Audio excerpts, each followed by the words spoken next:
Computerized Start is brought to you by my awesome patrons on Patreon, and by your tips and memberships on Ko-fi.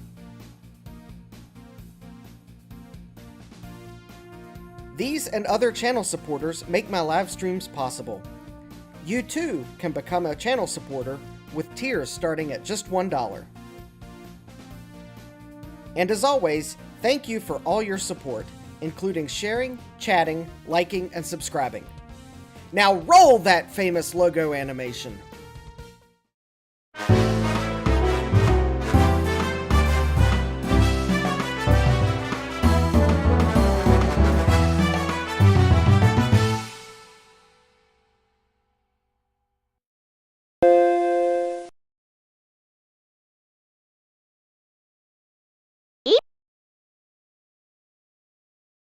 I'm sure the Macintosh fans in the chat are going to tell me that that was the wrong chime for an LC3, but I just realized that. Hi, I'm Justin D. Morgan, and welcome back to Computerized Start Live, the show where I'm usually running a little bit late, but I have a desire to start on time tonight. And that wasn't going to stop me from not updating the animation to correct the startup chime, because I was trying to make sure they were accurate to the machine I was working on. Oh well, too late, moving on. That was accurate to the first Macintosh that I ever used, so we're going to go with that. And I see we have Everything is Broken Garage, who is an hour and a half in a different time zone. I don't remember if it's plus or minus, but he might be an hour and a half in the future, he might be an hour and a half in the past. Thomas Armstrong, who's, let's see here, Frank S., Sucker, or 5 from Twitch, hello, thanks for lurking. Yeah, I wasn't having many people watch on Twitch, so I'm just streaming on YouTube these days. Retro Tech Chris, who has a rumor that he's got a visitor coming tomorrow, and I'm just going to randomly show up somewhere tomorrow, and hopefully Chris's random visitor and my random showing up somewhere will work out. And Frank S., welcome. And Biggie John, welcome. Okay, yes, Ryan is an hour and a half into the future. I was thinking it was in the future. So, too bad there isn't a time zone that's 15 minutes in the future, but I'm sure people would probably have complained about that. But yes, joking aside, I am actually going up to visit Retro Tech Chris tomorrow. So yes, I am Retro Tech Chris's visitor. I'm not just showing up to a random place. We are going to have some vintage computing fun. We might have some Macintosh fun. We might not find anything while we're out shopping and just enjoy lunch, and I'll see Chris's collection, and we might do something YouTube-ish. We'll see what happens tomorrow. At the very least, oh yeah, I don't want to forget. In fact, probably before I heat up my soldering iron, I should probably check. At the very least, I have some auction purchases that are waiting for pickup, so that I did not have to risk breaking plastic in them being shipped from Northern Virginia to Central Virginia, because you never know that vintage Macintosh plastic, even if it's a little older and you think it's safe from being spindler plastic, it could be Scully plastic, because I'm sure he was cutting costs too. But we're going to go to Micro Center, and I realized today while browsing their website, they sell Hacko tips. And this tip is a bit worse for wear, so I figure I will check what it is while I'm thinking about it before I heat it up, because it's much harder to check what these tips are after you heat them up. And that way, I will see if Micro Center might be able to sell me a replacement for this tip. And then at least my 888D will be working better. See, as we have Garth's in the chat. And, oh, Sucker is, I hope I'm pronouncing that right, or I'm just going to try to call you 5, because that's easier, is 6 or more hours in the future. CET and all wintertime still, yeah. There are those time zones. I totally feel the pain. So, let me see here. Well, I guess, well, you know, why not? I'll share the microscope view. Oh, wrong view. Wrong microscope. There we go. Because this could also be a slight lesson in how to tell a genuine Hacko tip apart from a clone. Also, the writing is really tiny, and I need the magnification. Ryan was reminding me last night that to make sure that I buy some SMD tweezers from Hacko, directly from Hacko, so that I make sure they're actually genuine Hacko. But anyways, if you want to know if you've got a genuine Hacko tip, the T18 tip at least, they are marked like this. So this one is a Hacko lead-free, although I've used leaded solder on it, but made in Japan. Notice the Hacko logo there. And it's even got the T18-C2, and I believe that's even a serial number.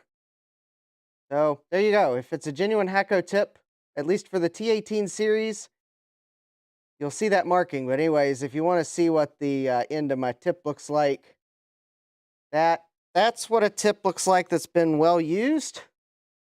And that's definitely looking a bit towards the probably about time to replace it, because that is beginning to oxidize. So I will have better performance with a non-oxidized tip. So I will make a note. In fact, actually, I should probably actually make a note to grab a C2 tip.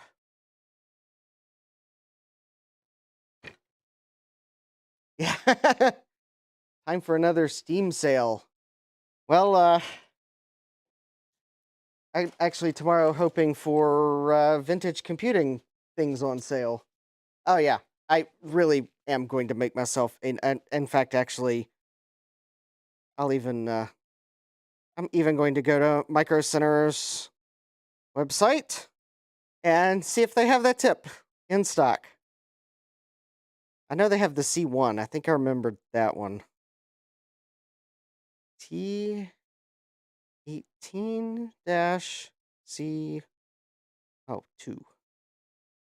This will also remind me what the model is. Oh no, they don't have the C2. All right, well, I checked. I may grab a C1 while I'm there. All right, but now it's time for, putting the tip back in my soldering iron, because they generally work better when you have a tip in them. So, and then I guess the final announcement, don't forget to smash that like button, subscribe if you haven't already, because I try to turn on subscriber-only chat to keep the bots at bay, and sometimes I do forget. And I'm actually going to turn that on now so I don't forget. And automatic places, tags, recording location. Oh, assuming it'll let me. Customization. There we go. Subscribers, 5 minutes, save. All right. That will help keep the bots at bay. Yeah. All right. So we have well, I guess first of all, the first week of Thursday of Macintosh, I worked on an LC. On the second Thursday of Macintosh, I worked on an LC2. So for the third week of Macintosh, I have an LC3. And why did I buy this LC3? Well, I don't really know. It was a good price. Or I think it was a good price. I think I paid $21.50 for it, plus shipping. The shipping was definitely more than $21.50, because I didn't realize at the time, the seller has a really weird policy that they send everything FedEx ground, adult signature required, no redirects. And I'm sure I paid for that in the $40 shipping they charged me. But at least they packaged it well and it wasn't damaged. Because anyone not used to working on LC3s, the cases are sometimes fragile. So LC cases, I think I've found, while they can be fragile, that they generally were made before Apple started cheapening the plastics. LC2s, iffy. LC3s, more iffy. And then by the time you get to the LC475, whoo, buddy, you're probably getting spindler plastic. At least on part of the case. But it can, actually it does look like, as just, for example, it does look like one of the two clips on the motherboard that hold the motherboard in is broken. So I will definitely be careful. Yeah, 5, we get bots that pop in occasionally. They like to try to lure people away. Turning on subscribers only chat doesn't necessarily keep them away, because sometimes the bots will actually subscribe. But my crack moderation team, should the bots manage to make it in, will hide those messages before you get tempted to click on the link and potentially risk yourself to malware and other bad, nasty things that you don't want on your computer. So, yep, and it looks like Comcast is being mean to my bandwidth. So, bad Comcast, bad. Yeah, maybe for these streams, maybe I should go back to 30 frames per second or something. That might help with the bandwidth a little, but I don't know that I can change that now. Anyways, so yes, I bought this LC3 because I didn't really need it, but the starting bid was $20, and I managed to get it for $21.50. The case looks better than the first LC3 I bought, even though the case has black rubber sticky on it from where something was stored on top of it that had rubber feet, then the rubber melted. So I'll have to clean that off. The board definitely needs recapped. I was thinking when I wrote the description that I did not test this, but actually now that I think about it, I think I did actually power this computer up last week.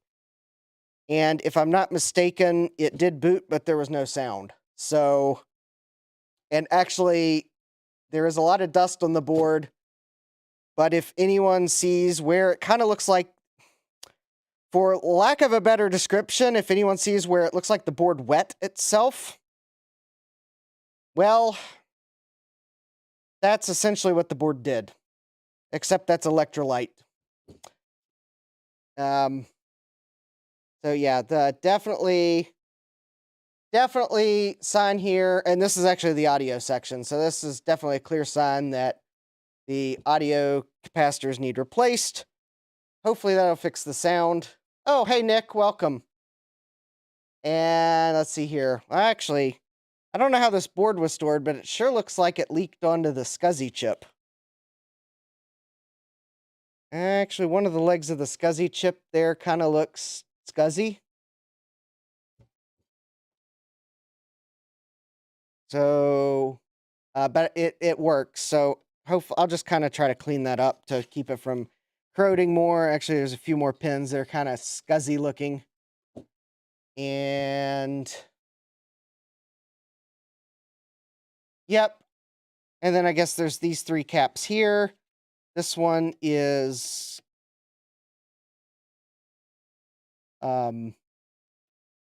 actually, this cap here, if I remember correctly, is actually backwards from the factory. So I'll probably put it on the other way, because I think that's the one on the negative 5-volt rail. And all right. Also, for those of you out there, I'm actually going to try to do a video on the first couple LC computers, because I had to do a speech in Toastmasters, and I actually did a speech on I kind of I had to do a condensed speech because the video will be longer than the time limit in my Toastmasters speech, but it was basically to persuade the club, if they were retro computing collectors, of which of the LC computers they should buy. And true fact, in my speech, the LC3 was actually the first one that I recommended. partly because it is a 68030 on the 32-bit bus, so you can run Open Transport. It also is at 25 megahertz, so you get a little speed boost. I didn't go into the complete technical details, but the fact there's an FPU socket already on it is definitely another plus. And the fact it has VRAM on board means that should you buy the LC3, and you see that the eBay auction kind of looks like this on the logic board, you actually have everything you need to at least start using it. Because it's got 512K of VRAM on it, and it has 4 megs of RAM on board. So it's at least usable if you run into a seller that, for some misguided reason, thinks that pulling all the SIMs out will make them more money.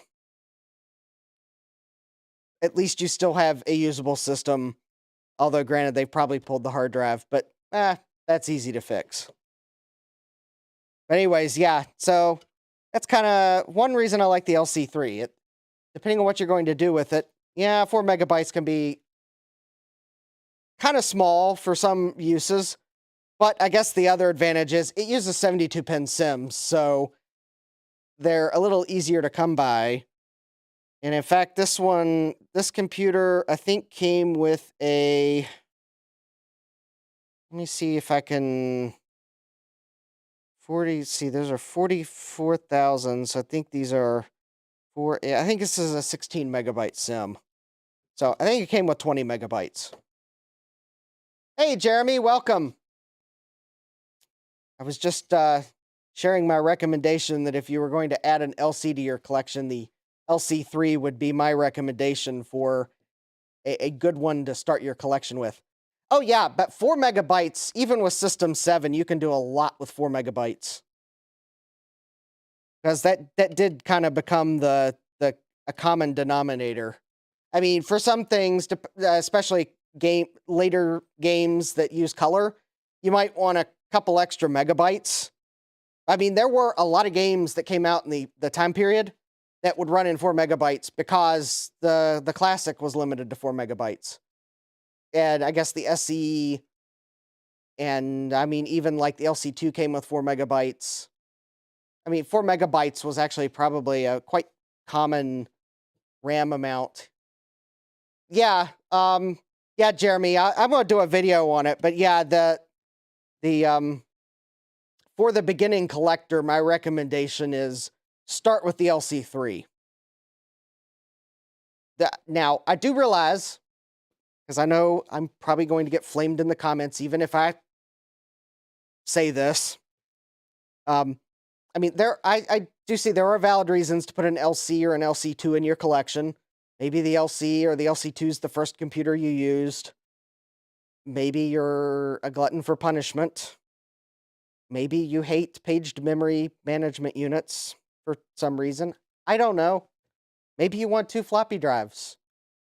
Maybe the LC has the Apple IIe card in it. That would be a valid reason to add an LC to your collection. However, the LC cannot run Open Transport unless you put an accelerator in it. And these days, unless you buy a reproduction accelerator, I don't think I could recommend buying a vintage accelerator. They go for crazy money because I think a lot of them got thrown out and scrapped before people realized they might become valuable again. So yeah, on the LC, you're not running Open Transport. Good luck figuring out MacTCP. Seriously, I've yet to figure it out. It's weird. LC2, okay, at least it's got a 68030. You can solder in an FPU socket if you want. It is, though, still on a 16-bit bus, and you're limited to 10 megabytes of memory unless you go for one of the aforementioned vintage accelerators that actually let you put more RAM than 10 megabytes in it, because the accelerator would have to overcome the chipset limitation, because it's actually baked in, etched into the chipset, 10 megabytes, no more. Because Apple used the same chipset on the LC and the LC2. It is a chipset limitation. There's no overcoming it without using something in the PDS slot that can overcome it. which is probably going to be some sort of an accelerator card that actually has RAM on its side, because then it wouldn't have to go through the chipset. But anyways, yeah, LC3, first one I'd recommend. You can add up to a 32 megabyte SIM. You can get 32 megabyte SIMs really cheap on eBay. In fact, you can get away with putting one in for a PC, because this is before Apple started like checking the chip on RAM. I think they started doing that on the Macs that used SD RAM. They started like checking the chip that's programmed with its speeds to make sure it actually has JDEC timings in it. So yeah, a lot of times these Macs, you can get away with putting just a standard 72-pin SIM from a PC. You can even put a parity SIM in, although it won't do parity. It'll go up to 32 meg. It'll go up to 36 megs officially. If you really want to wait for it to check the memory on every boot, or at least on the cold boot, I think unofficially you can go up to 128 if you get the right SIM. Garth can probably correct me if I'm wrong. However, as Garth will probably also attest to, you're going to be waiting a while on boot. 32 megabyte SIM, especially if you can get it really cheap or you pull it out of a PC you might already have. Excellent cheap upgrade to do. Then you can pretty much run probably any game that'll run on a 68030. In fact, you could probably go up to run System 7.5 quite comfortably. I guess the only drawback, the video is kind of slow on the LC3, but hey, at least you got 512K of VRAM and you can add another 256K. Also, I figured it out because the other LC3 I bought, they'd actually put a 512K VRAM SIM in it. You can, if you have a spare 512K VRAM SIM, you can put it in the LC3. However, it will not use but 256K of it. That's a video chip limitation. So just word for the wise. If you get an LC3 and you want to scavenge some parts that you might already have, if you got an extra 512K VRAM SIM, you can use it in the LC3. If you have a 32 meg SIM from a PC, even if it's a double-sided SIM, and in fact, I think I have a double-sided SIM beside me, or I thought I did. All right, if I remember where I've got a double-sided SIM, I'll confirm. But I think, given the way this board's laid out, you can use a double-sided SIM in the LC3, and it'll fit. I know when you get to the 475, the SIM socket's too close to the CPU to use standard double-sided SIMs. So, now, Jeremy, there is a chance that PC100 memory might still work. If the SD-RAM was programmed with JDEC timings, because I think there were some cheap memory modules that the manufacturer did not properly program timings into it.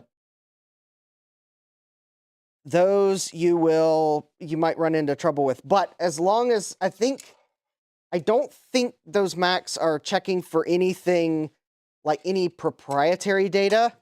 I think all they check for, if I remember what I've read, they need the JDEC timings to be programmed in the memory.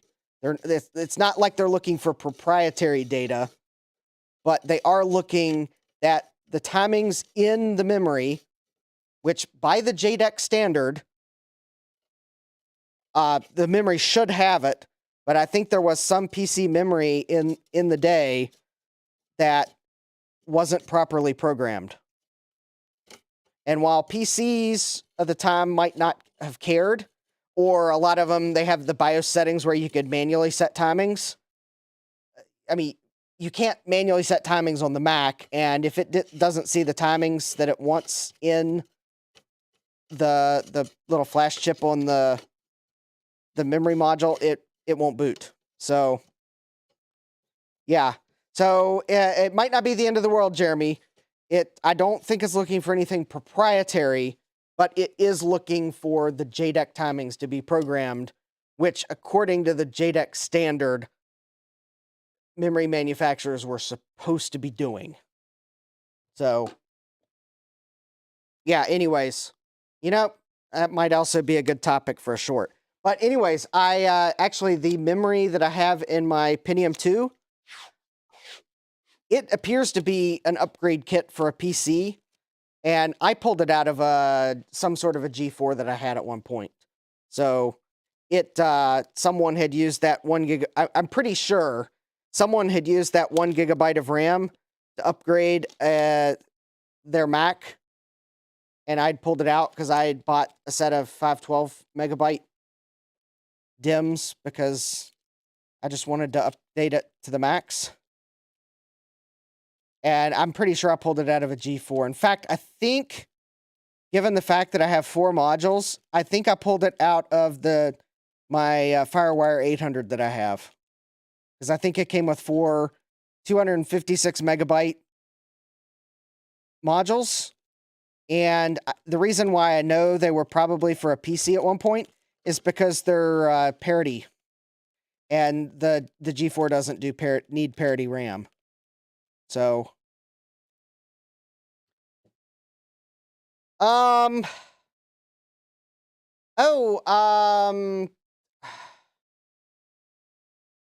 yeah, that's right, Jeremy.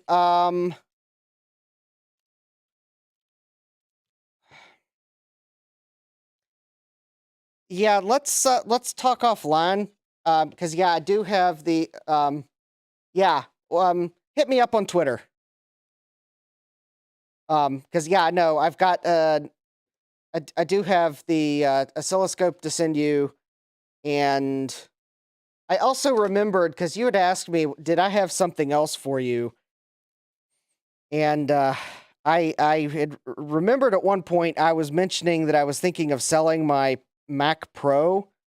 I do tentatively have your name on that. It is still sitting upstairs to the side. So hit me up on Twitter. And we'll figure it out. But yeah,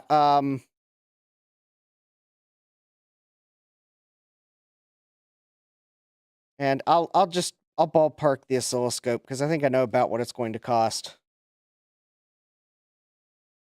But yeah, I do have that. That is kind of, since I'm going up to Retrotech Chris's, I hadn't had a chance yet to take a look at things like that.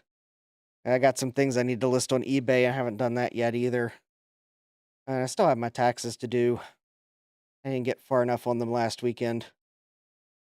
And I'll probably have a video to edit this weekend, or at least part of one. Macintosh can be a busy month. Oh yeah, and have you seen my shorts? Obviously I'm wearing pants, and I'm not referring to clothing article, but I have uploaded a few YouTube shorts. Granted, they're all regarding that 2CI motherboard that I bought, which I'll probably do another quick short on it because I have put it through the ultrasonic cleaner. And I was actually surprised by the results. I will, since you're watching my live stream, I will spoil it in that. Oh, and also because I mentioned it on Joe's stream last night, it is a positive surprise, not a negative surprise. Oh. It's a 4,1. I converted to a 5,1. It does not have a video card. It doesn't have any drives, but I got like 96 gigabytes of memory in it, although I think one of the memory modules is bad. And it's got the dual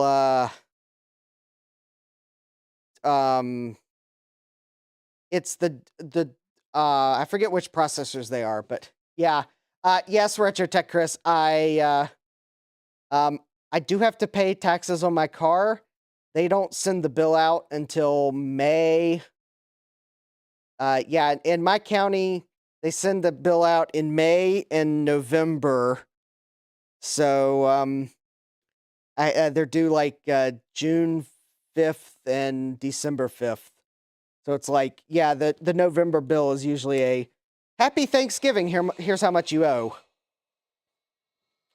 No better way to celebrate Thanksgiving than to get this. Oh, no, actually, the current, I forgot. The current county I'm in actually doesn't send a bill in November. They send the bill in May, and they send you one return envelope.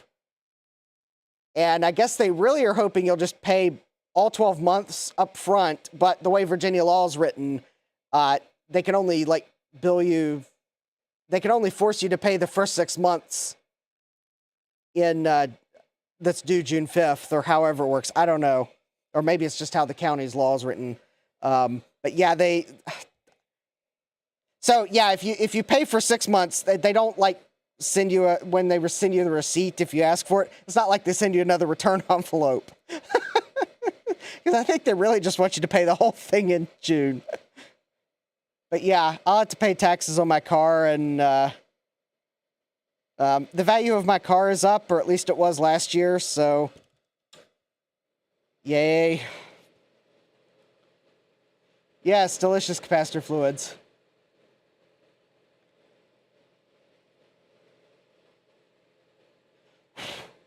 Yeah, oh wow.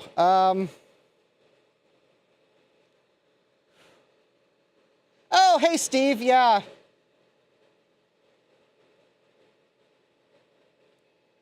All right.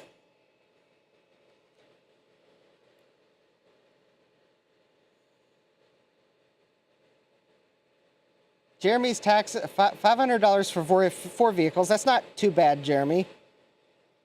Mine's like 100, or at least last year it was $140 for my one car.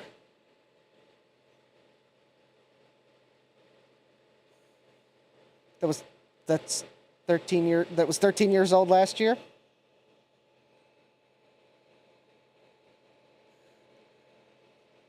So yeah, this year I'm probably looking at about the same for my 14-year-old car.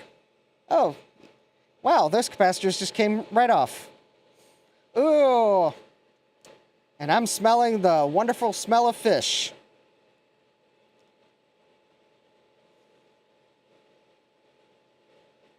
Ugh.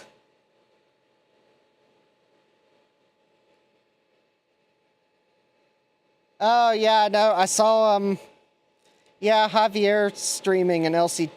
You want to watch the LC3. I mean, I might be biased there, but you want to watch the LC3. It's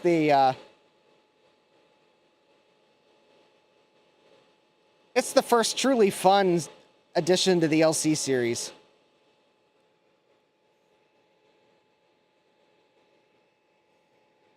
And in fact, if you watch the eBay auctions, you can pick it up for a song. Actually, I'd probably better put tape on that SCSI connector.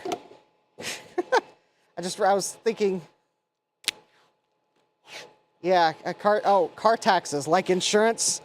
No, car taxes is in, there's two things certain in life, death and taxes, car taxes.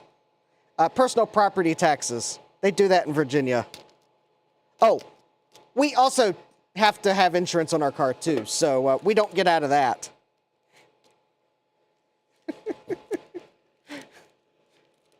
Yes, Virginia likes their personal property taxes.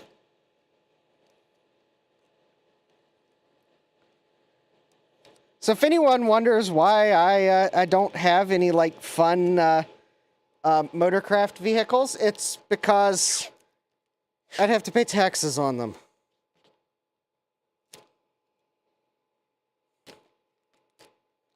Well, and I don't want to worry my parents, too, on some of them, but I'd have to pay taxes on them. In fact, I think you even have to pay taxes on a boat, unless it's I think there's an exception that if there's absolutely no motor on it, and it probably is that it can't take a motor, so basically like an inflatable raft. So even one of those aluminum cheapo fishing boats with a trolling motor, yep, you got to pay taxes on it.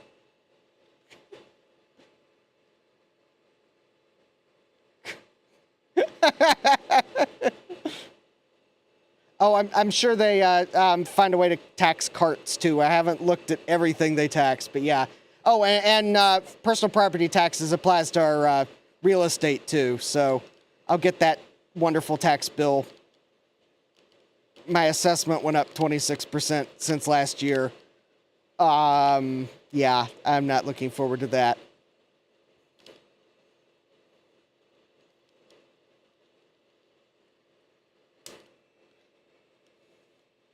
Neither do I look forward to those capacitor pops. Come on, capacitor. I know I put flux on you.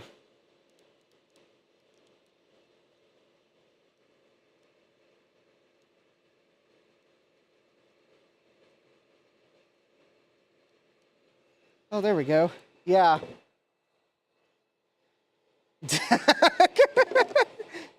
Yeah, Chris, a bunch of us in our neighborhood are like starting to worry what the county's going to charge for the real estate tax rate this year, because if they charge the same rate that they did last year, like our taxes are going up 26%.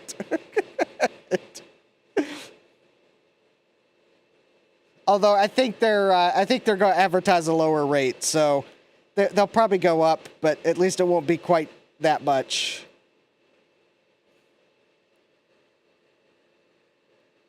Oh, yay! RetroTech Chris is pulling computers out for tomorrow.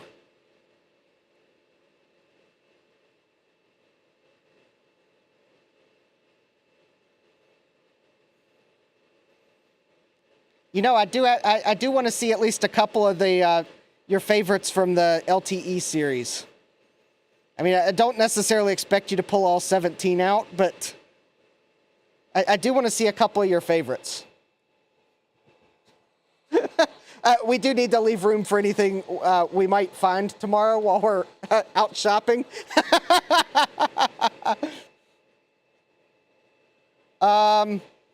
Homestead exemption. Of all the exemptions available in Virginia, if I had land, then I could put part of my land in a conservation easement, and that would like change the tax rate on the property in a conservation easement. But I don't have enough land, and I'm not a veteran. Although I think that exemption is for. Actually, no, I think that exemption's for widows of disabled veterans, so, yep, don't apply for that one. I don't qualify for that one. And, yeah, it's how they fund the, well, I guess, fund the schools. I don't know, yeah.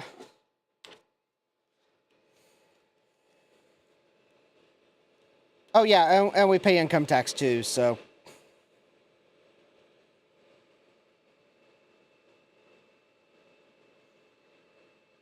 And I'm going to try to remember to put some reusable bags in my car, because I think where RetroTech Chris is, they even charge for plastic bags. They charge a tax on plastic bags. If they don't, I'm going to be shocked. My county hasn't done that yet, but last time I forgot and went shopping in Albemarle County, I ended up carrying the individual items from the grocery store out to my car because, yeah, I forgot. Luckily, I didn't have many items. Oh, well, I mean, I might see what exemptions are available. Yep, 5 cents a bag.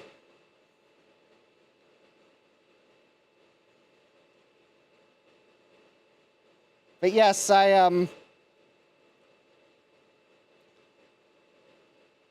even if our shopping's a bust, I already bought some things on eBay for local pickup tomorrow. I have a Macintosh computer and a peripheral and a floppy drive. Because quite honestly, I don't care if you know I have a floppy drive. I'm at least going to keep the peripherals secret.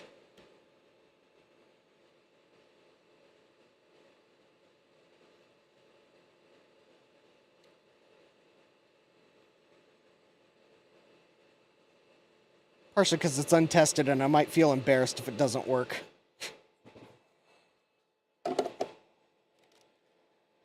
The floppy drive is for one of my LCs. So actually, it's kind of a piece I needed to be able to work on it next week on the live stream. So, because actually, probably next week's live stream will be the LC475. That would be the natural conclusion. So, yeah. Yeah, 5, actually, I think the motorcycles are just taxed as motor vehicles. So they don't have so they're not like a luxury tax. It's just another form of motor vehicle that qualifies for the personal property tax. Yeah, pretty much I think the only exception for motor vehicles is farm use vehicles, and Virginia's cracking down on that too. But that is partially because there's a lot of people that have been abusing the farm use abilities.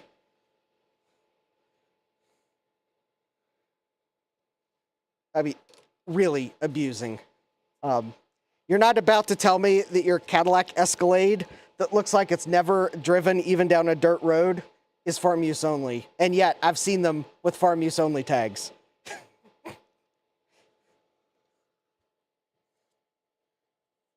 So yeah, Virginia's cracking down on that.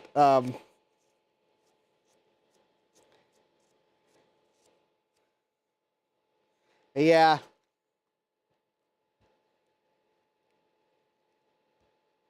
Yeah, they I guess at least the one good thing about Virginia is there's, I guess the way the law is written, that they I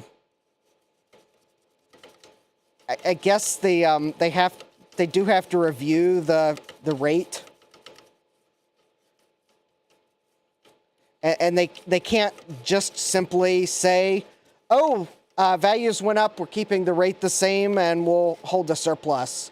The state regulates, like, what is and is not permissible for the rate the county can charge. So I guess it at least keeps counties in check from being able to, like, have massive surpluses that they never spend at the expense of taxpayers.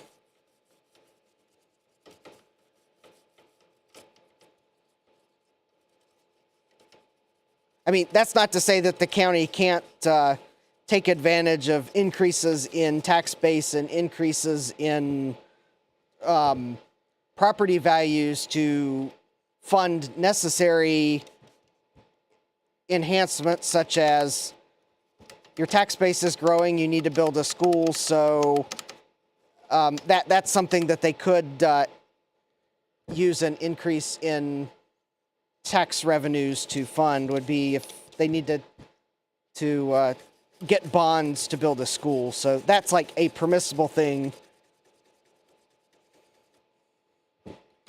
I think another, like something I think our county is actually trying to do is they're taking over the water authority, because they were in a regional authority, and well, they're trying to leave the regional authority, partly because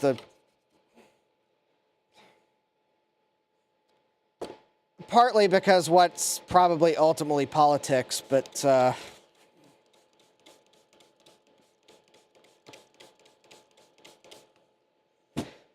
yeah, that's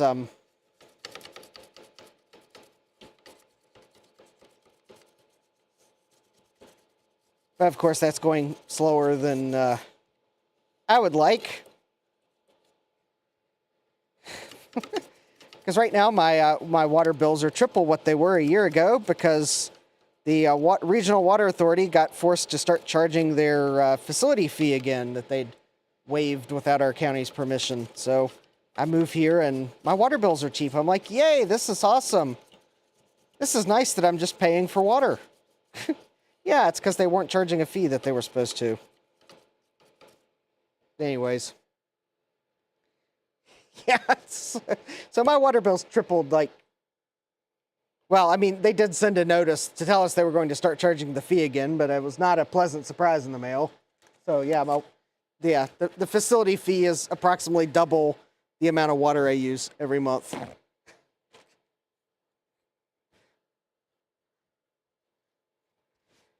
Because I use just under 2,000 gallons a month typically, which is the minimum billing amount, which is like $15 a month. And the facility fee is $30 a month.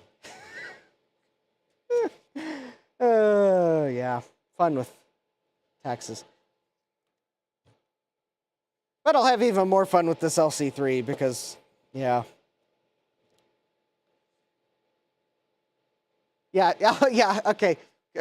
Thanks, Chris, for putting out some LTEs.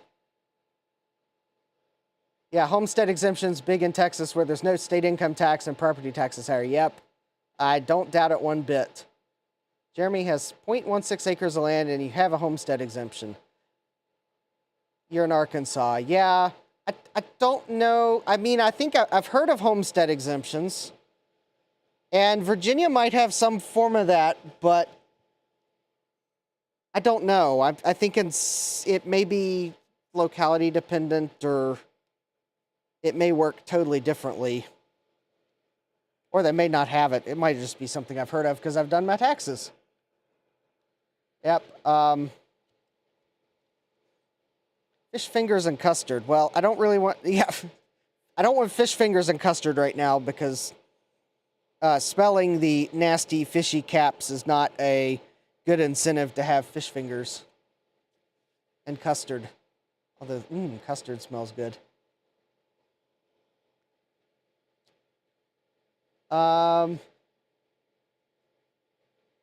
Okay, 5. Okay, yep.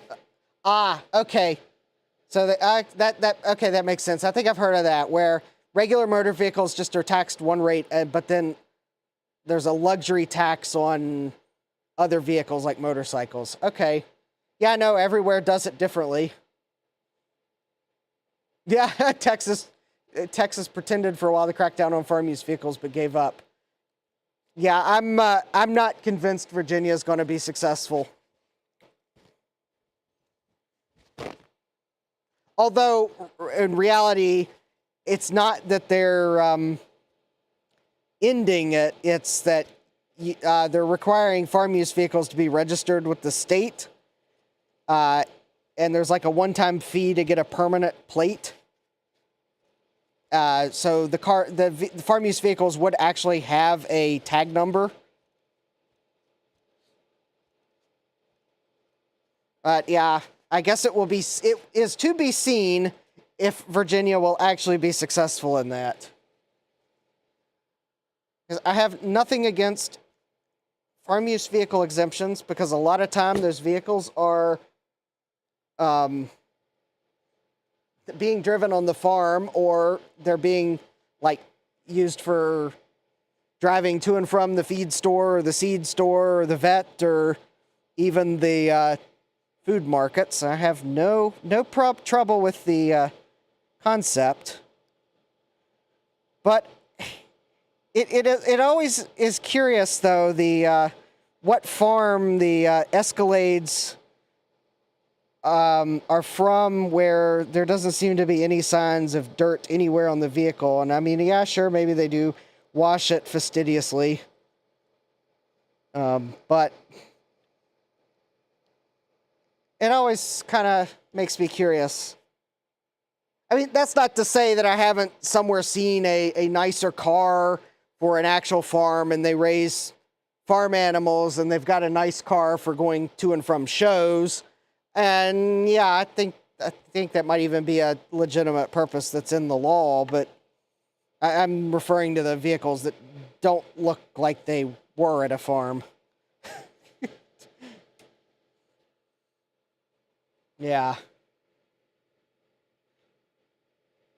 Okay, homestead requires it to be your primary residence. Yeah, I don't know that Virginia has that.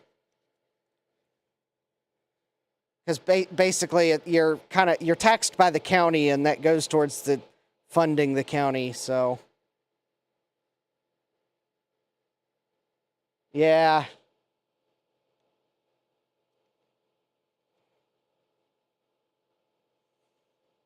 I guess as long as they don't find a way to tax vintage computers, I'm set.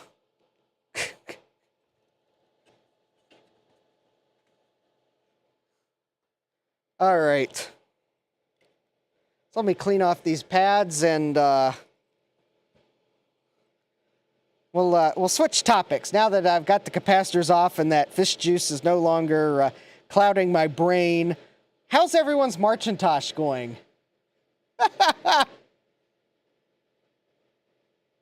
Oh, Jeremy. Yeah, I feel your pain there. I think in Virginia they have something similar that over a certain weight the truck is considered a commercial truck. So yeah, I feel your pain there. And honestly, I do think there are certain categories of trucks where it's really a gray area.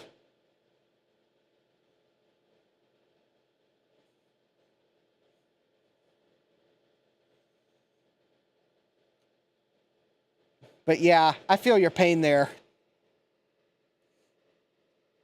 Yeah.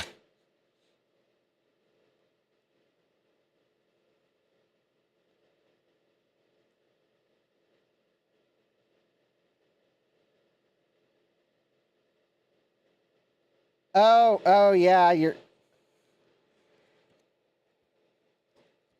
yeah, I definitely can see that. Yeah.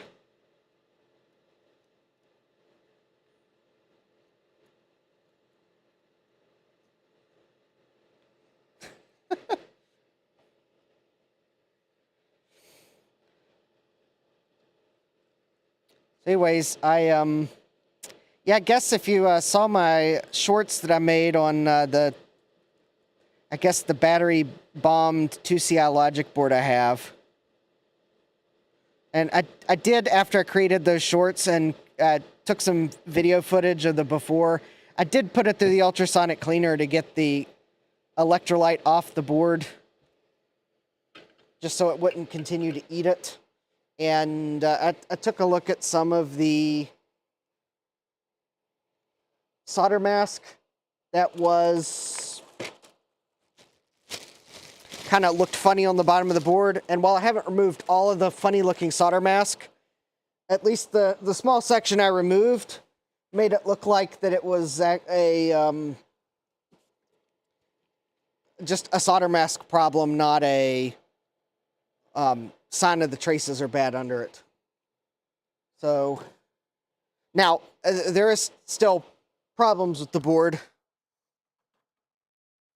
I mean, the oscillator is toast and the crystal for the real-time clock is missing.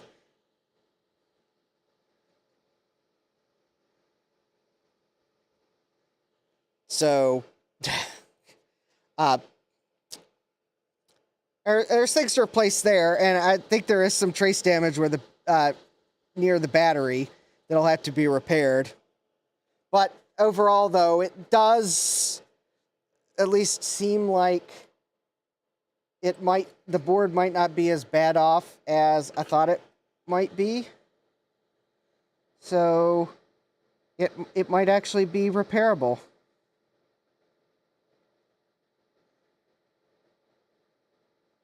Which would be really funny because the 2CI I bought that looked like it had a no issues logic board ended up not well, I mean, it would chime, but that's it. That would be hilarious if the battery bombed board that actually required repairs is fixed before the one that looked like it was no problems. So, oh. Well, Five, I'm glad you found a appreciation for Apple stuff.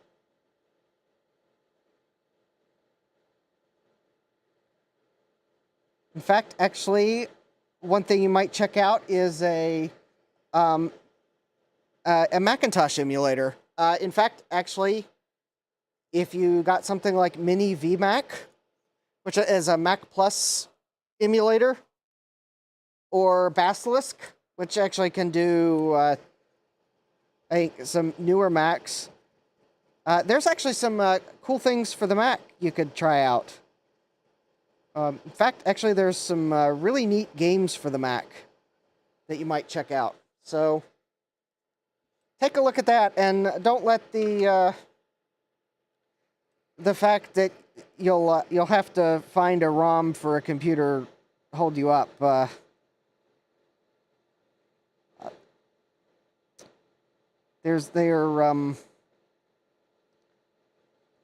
While I don't dare link them due to YouTube policies,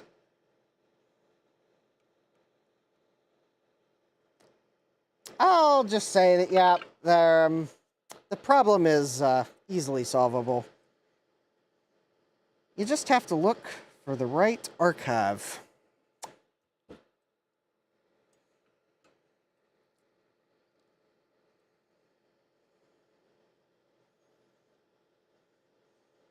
In fact, it might actually be a particular organization.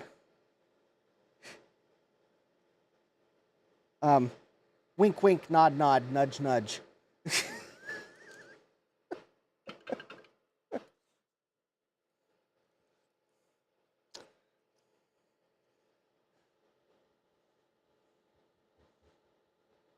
Yeah, I'm kind of looking at this pad, and I think I got it mostly clean. I might look at that under the microscope. It kind of looks, I mean, the pad's still there. It looks a little nasty.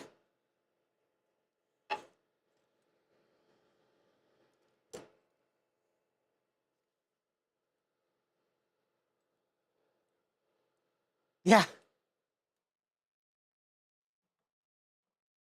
Now, granted, the Mac emulators are for the classic Mac, but yeah, there's some really neat things you can do on classic Macs.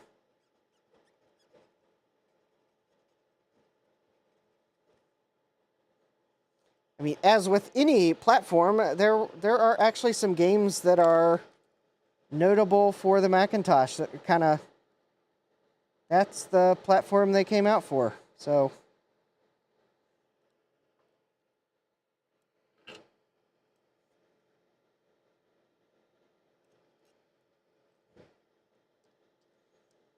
I don't know if I can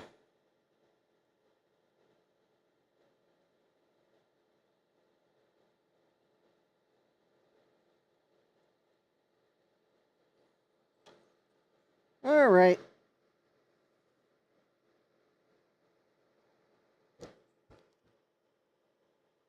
Okay, I think that pad just kind of, you kind of see it's just a little dark on this one side.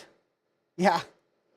So yeah, check out like Mini VMac or Basilisk, and if anyone in the chat has like a game that's really cool to check out for the Mac.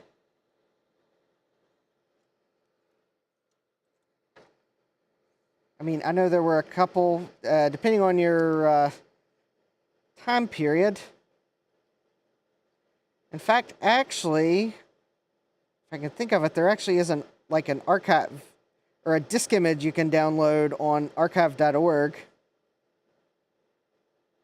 that has a bunch of, it's like a collection of games in a disk image that you can, ready to use in an emulator or use a tool like Disk Jockey, and you can turn it into a bootable image for your favorite SCSI drive replacement. So, yeah. So yes, even if you don't have an actual physical classic Mac, there are still ways to check out the Macintosh platform from the like 80s and 90s and kind of see what it was all about. So I guess if anyone's curious, this computer, the LC3, I think was released in 93. I think the LC was announced in 1990.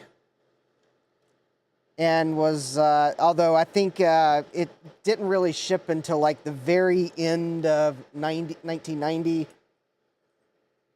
So it's probably generally 91 before anyone really got it.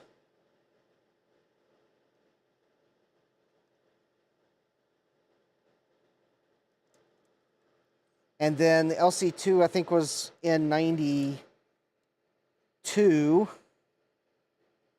Or 90, yeah, 92. I think the LC3 was 93.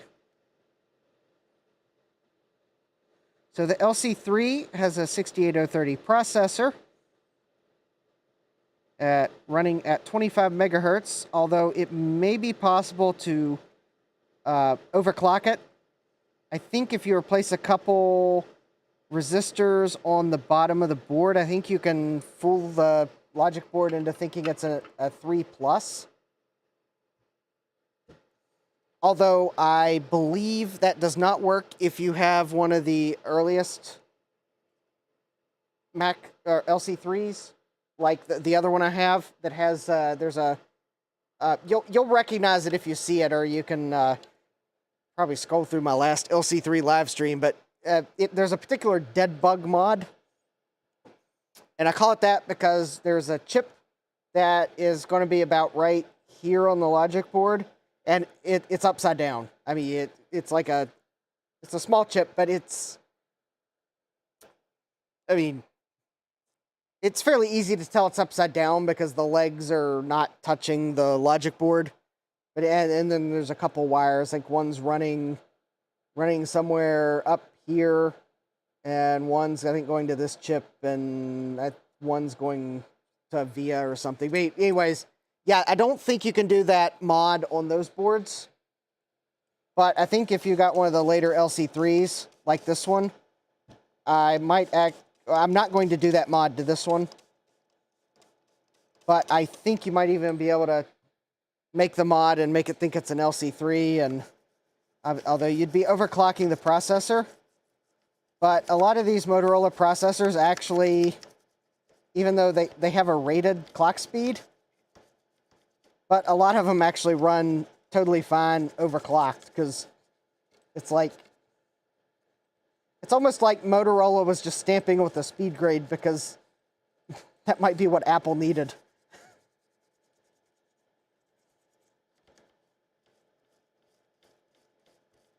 I mean, maybe they did bend their processors. I'm sure it's possible you could find a 25 megahertz one that just won't overclock. But actually, there are some Mac models where Apple actually shipped the processor overclocked. So you could actually get one that no one's like, it wasn't someone that had it that overclocked it. It's Apple overclocked it from the factory. Possibly because they realized that Motorola was conservatively rating their processors. In fact, actually, even I think one that I'm pretty sure was overclocked was the G4 FireWire 800s. I think the 1.42 gigahertz ones were actually overclocked.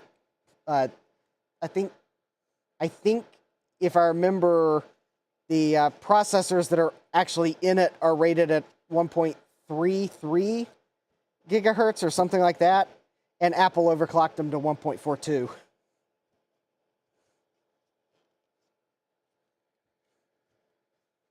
Although I haven't confirmed, because I don't have a 1.42 that I had one back in the day, but at that point I didn't dare take the heatsink off.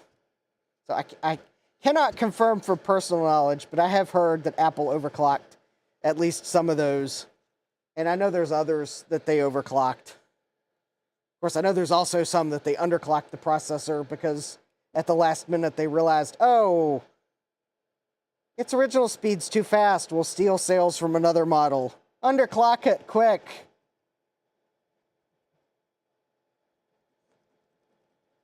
I want to say the 2SI might be one of those that they actually underclocked. So they have like, I want to say they have a 25 megahertz processor, but it's clocked at like 20 because they didn't want to steal sales from the 2CI. And I think there's a couple, but there's also some models that think they overclocked it.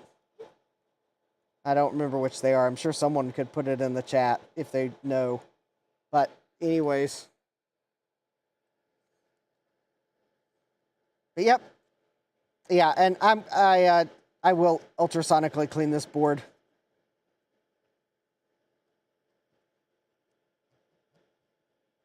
The only reason I hadn't to this date was because I forgot to. I was actually going to do a short on removing the battery, but, well, at this point, too late. I didn't get to it, so it's not going to happen on the original board, because I was going to create the board with the original board looking all dirty and leaky caps and everything, but too late. All right. So got the capacitors off, and looks like I'm making good timing to getting the logic board recapped. So for this, I am simply using a capacitor kit from Console 5. I think the capacitor kit's like $5 or $6 plus shipping. So, but once we get this done, I know the power supply is probably going to need recapped, so I have the capacitors for it too. I even have the original battery for what it's worth, but I'll, yeah. So this LC3 had a SAFT battery in it. So for SAFTy, I removed it so that because it could start to leak.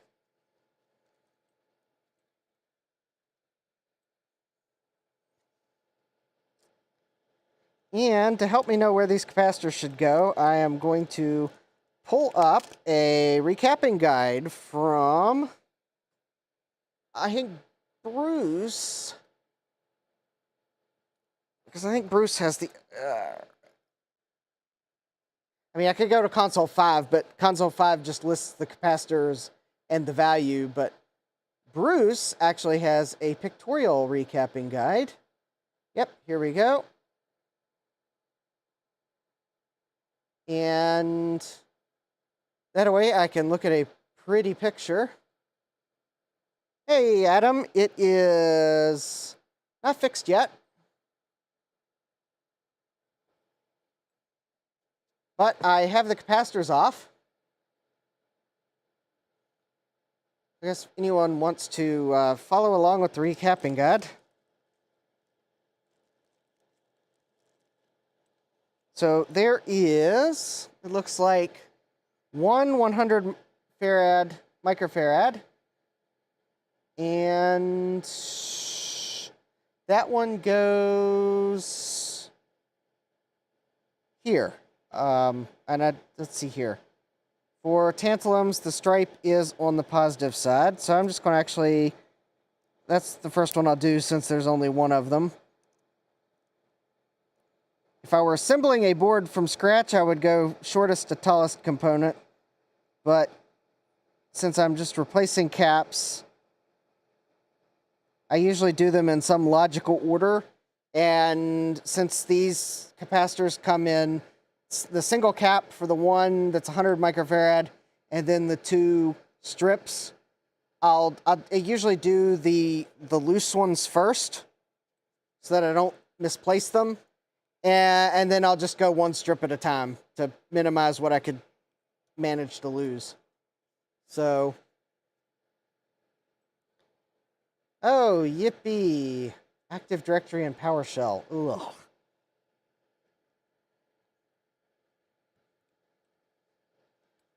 And I don't have any SMD tweezers yet, but I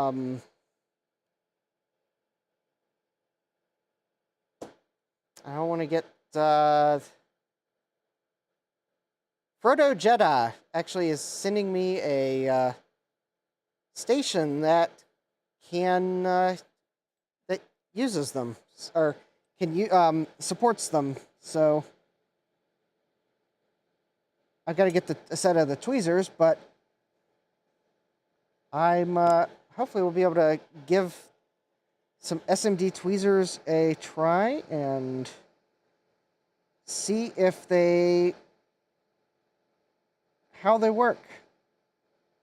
I guess I'll give them a try on something for both removing and soldering. I'm kind of thinking they might be a little more useful for the removing, but they might still be useful for soldering, especially on some of these close quarter capacitors. But for this, I'm just going to use the soldering iron I have. I try to place the capacitor as best as I can on the pads.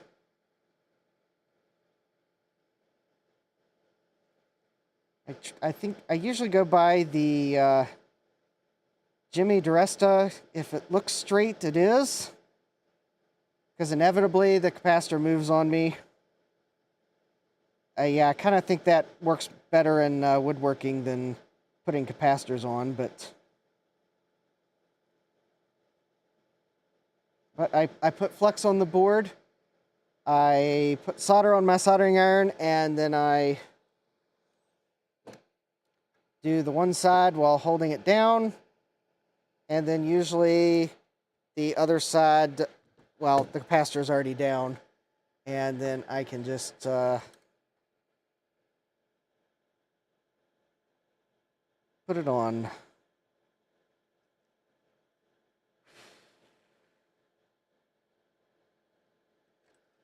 I think the other thing that SMD tweezers might help with is after soldering these components, if I kind of need to straighten them out, I'm thinking that might help there too, because I'll be able to heat both sides at once. That's not too bad. I mean, I'll be happy with that. All right. And again, the old capacitors were stripe on negative because they're electrolytics, but with tantalums, the stripe is positive. Oh, yes. PowerShell is better than Command. Yes, I'll give you that. Slightly. I would probably rather be trying to write a script in PowerShell, even though I've never had to do that. Because I think it get a little bit more capability. All right, I'm just double checking. All right, so these are the 47s. All right, I'm going to do the smaller ones first, just because. So there are 5 10 microfarad capacitors, and 4 of them are actually in the audio section, right here, here, here, and here. And actually, given how close one of those is to some plastic, I am going to put some Kapton tape on the board to kind of protect the plastic from the soldering iron. And I'll probably put some on that component too, although I don't think that is plastic, so I don't think I'll melt it, but just to be on the safe side. Because that headphone jack, though, is plastic, and I definitely will melt it if I touch it with the iron. Although, luckily, I've only managed to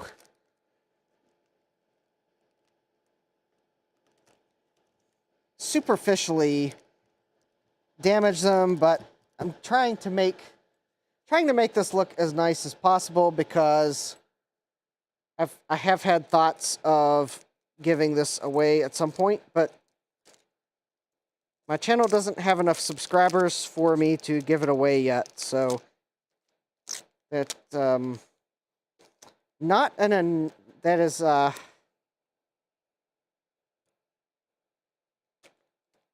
a prize announcement yet, but I am very tempted to give this or something like it away for a much higher number of subscribers. I'm still pondering what to give away for 256 subscribers because...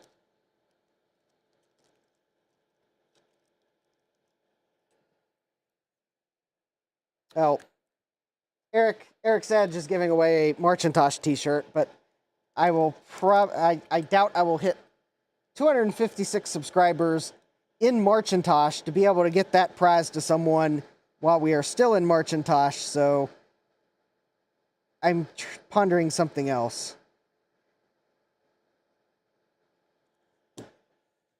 So, I don't know. Maybe I'll give away something like a Blue Scuzzy V2 or something.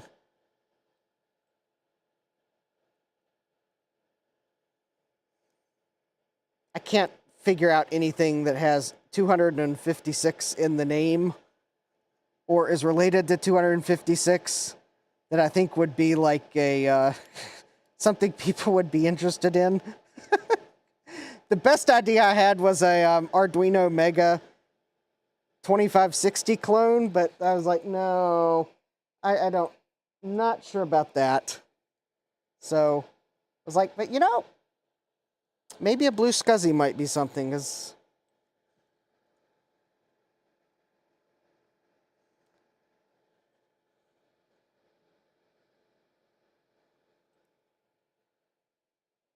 although if you cross your fingers that Micro Center might have Raspberry Pis in stock tomorrow.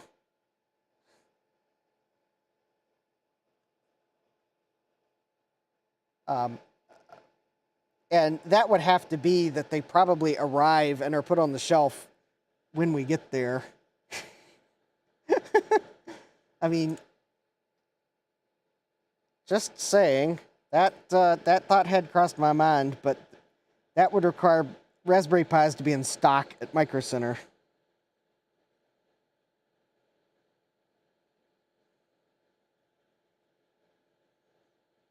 Because then you could use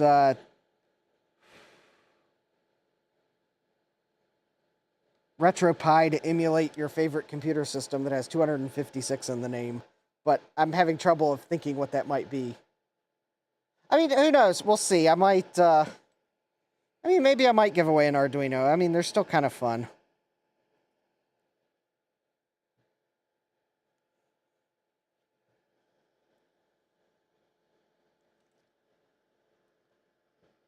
But, I mean, if Micro Center has Raspberry Pis in stock, I'm just saying, I'm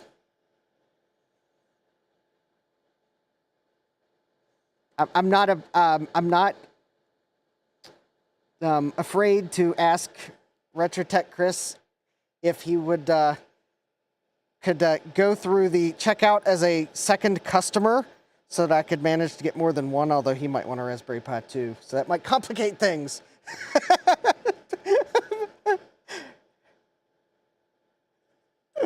So I'm going to make sure I have a couple dollars in my wallet in case I need to hand RetroTech Chris some and say, hey, can you be a second customer for me?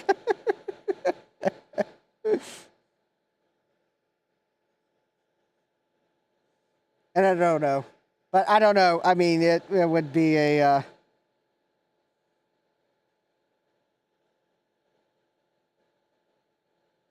You know, I think I should have probably put this one on first, just because of...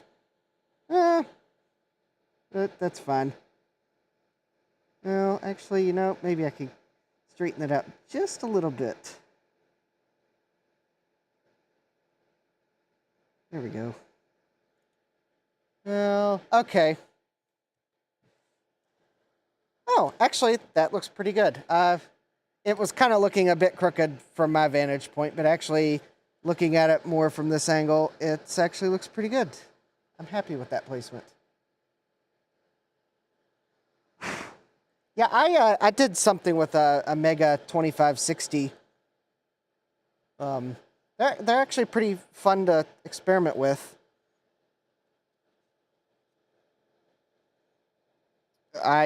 Granted, the only reason I used the 2560 is because I was like one I/O pin short to use an Uno, and I didn't want to use an I/O expander. Well, I didn't have an I/O expander. I had access to the 2560s. as well as Uno's. And I was like one IO pin short, so I used the 2560.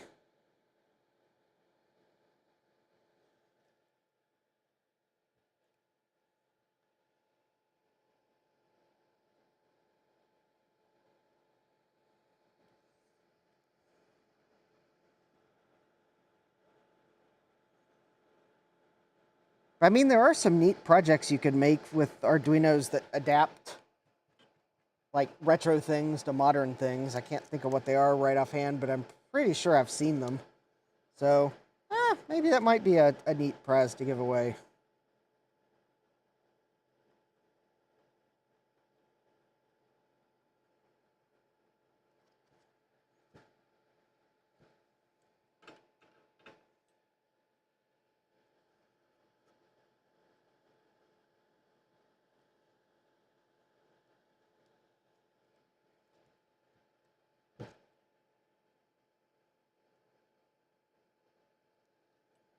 Yep.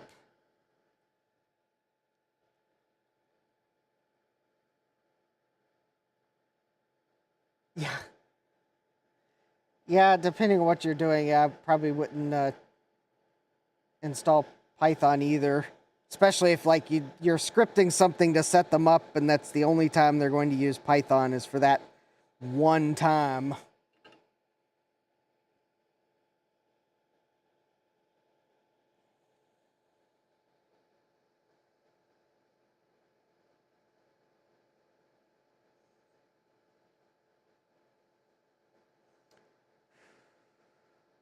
Because there is something to be said about if you're setting up computers for other people to use and they're never going to use Python, there is something about just not installing it and incurring tech support time on people asking, what is this Python? How do I use it? And why did you put a snake on my computer? Get it off, please.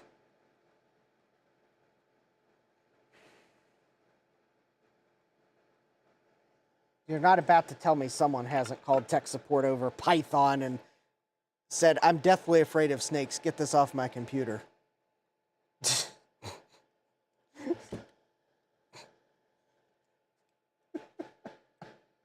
I don't work in IT, but I know I have enough friends that are in IT that I've pretty much figured out that if it's a question, it's probably been asked of tech support.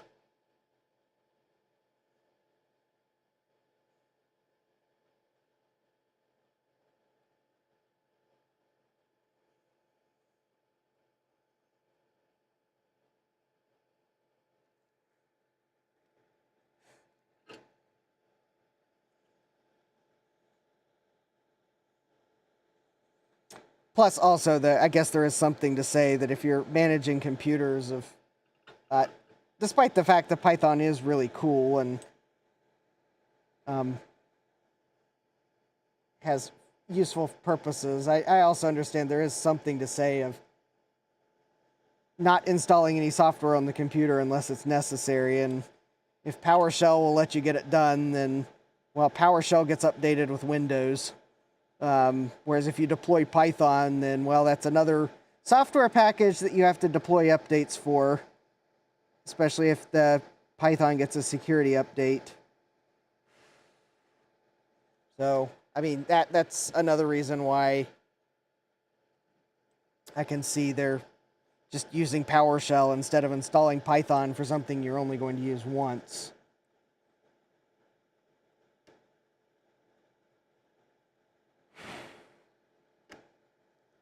So,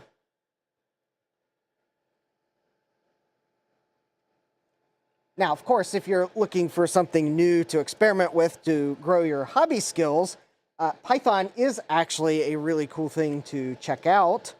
It, other than the name, has nothing to do with snakes, but it is a really cool scripting language. Although I guess there are compilers available. You can actually compile Python code. But yeah, you can do some pretty neat things. And in fact, there's even versions it'd be MicroPython that so you can write Python code to run on certain microcontrollers, like the Raspberry Pi Pico. I think you can use MicroPython as one of the languages. So definitely something if you're looking for something to check out. Python is definitely a cool utility.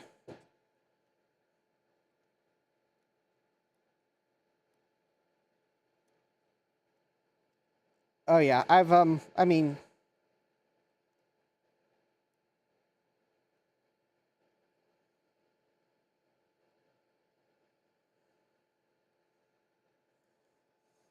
I've even done some Python stuff at work. It's pretty cool.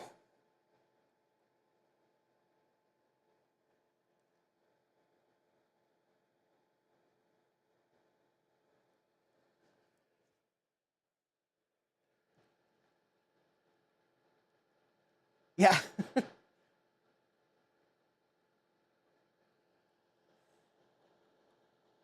Yep. So, anyways, now I'm getting the 47 microfarad caps. Ah, it's 9:30, so it looks like I'm making good timing here. Oh, I did want to check one thing.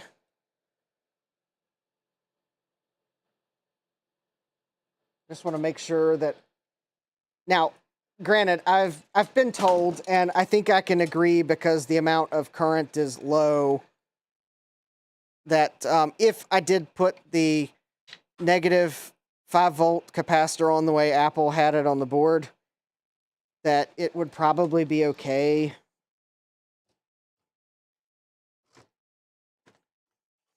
I guess it could shorten the lifetime of the capacitor, but I guess given the volt rating that the capacitor is, and well, the electrolytic capacitor survived use being put in backwards, so I suppose, it would not be the end of the world, but just because I know that the silk screen's wrong, and it won't hurt anything to fix Apple's mistake. So I'm pretty sure this is the this is the this is the negative 5 volts. So the silk screen's backwards because this is actually ground. So for the negative 5 volts rail, I'm going to fix Apple's mistake I'll actually put the positive side of the tantalum cap here, because for a negative voltage rail, the positive side is actually going to be ground, because that is the higher voltage potential. Now, these other two caps here are actually correctly labeled on the silk screen, so not going to do anything there, but yeah. I guess whoever was doing the silk screen on the LC3 was having a bad day, and they put it backwards. Of course, the capacitor was on backwards too. So I guess it was one of those mistakes that Apple, I guess, decided that it was not really going to cause any harm during the expected lifetime of the computer, but well.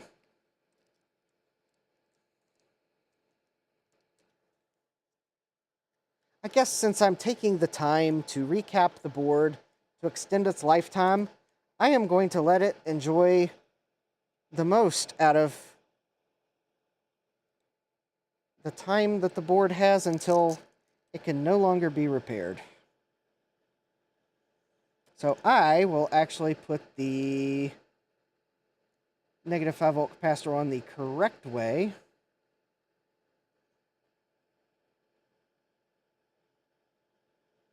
And hopefully that will,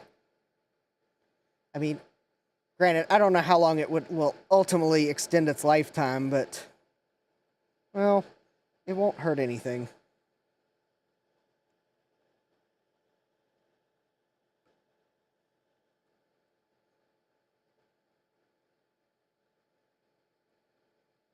Because actually, I'm looking at the recapping guide. I think these are rated at 16 volts. So I guess there's probably enough headroom for negative 5 volts to have not damaged a 16 volt capacitor installed backwards. Now, granted, I suspect if this was like a negative 12 volt rail, then I would think there'd be a higher chance that that would actually make an unhappy capacitor.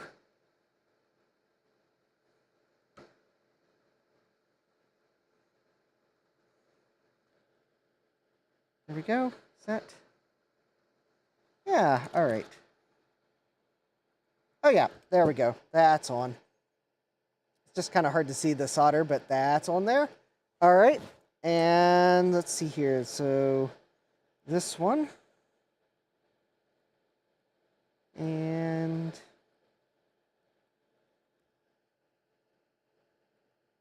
all right, so I guess since we're about at the halfway point of the stream, because actually I'm going to go until 11 o'clock at most tonight because I am getting up early to maximize my day with RetroTech Chris. I will remind everyone to smash that like button if you're liking this stream and like to see old Macs saved. Don't forget to subscribe because I have more Macintosh content coming. I mean, I have at least one more live stream, and I got a couple videos I'd like to try to do. And even if they miss Macintosh, I'm still going to do them. They just may not be official Macintosh videos.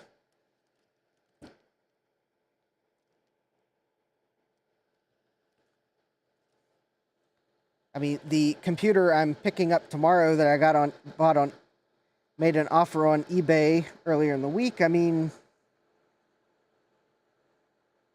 I'd like to do a video on it.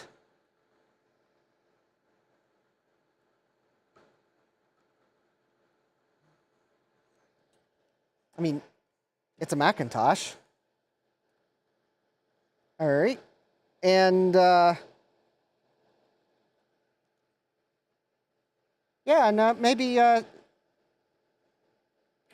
encourage your social media contacts to subscribe because that helps the channel grow, and we'll all learn. Because I like to make sure my live streams are educational. And even if we do occasionally rant about taxes because we just had to pay the tax man. But I'm not, we won't do that every stream. I mean, after all, I think on our last stream we had a discussion about cars. So, yeah, I don't necessarily strictly keep it to computers. I mean, sometimes with the monotony of replacing capacitors, we kind of have to kind of keep things lively, even if, who knows, have a little car talk or questions about what I'm doing, or even sharing your projects you're working on, or because maybe I'll learn something too. All right, so I got 2 more capacitors. So this one here is up by the SCSI port. And I'm actually liking the way the pads look now, even though it took me a while to get them nice and clean looking. I think I've got all of the old nasty solder off of them.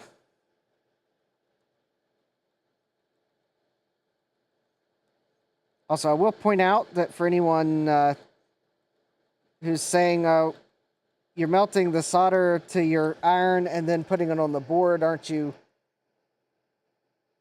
Isn't the flux burning off before you can touch the board? Well, that's why I've got tacky flux on the board. So if you're doing it this way, you definitely want to make sure you put flux on the board because you will burn off the solder.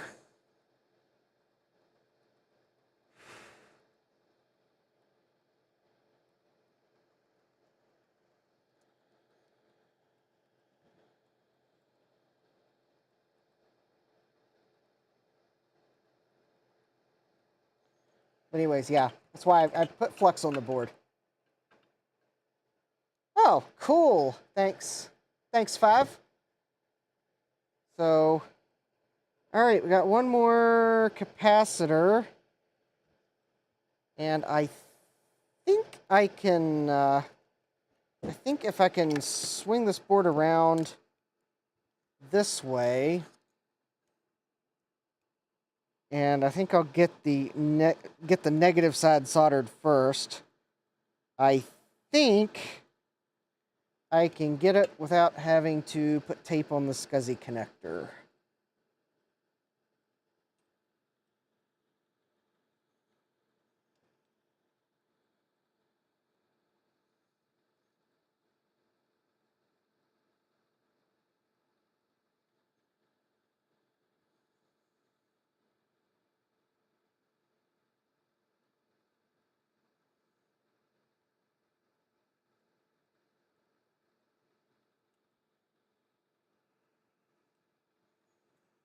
Yep, and there we go. And oh, okay, I might have the just slightly, no, actually maybe I didn't.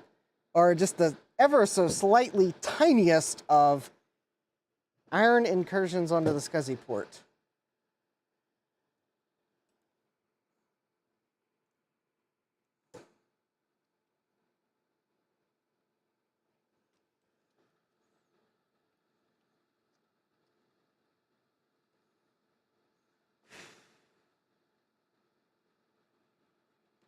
There we go.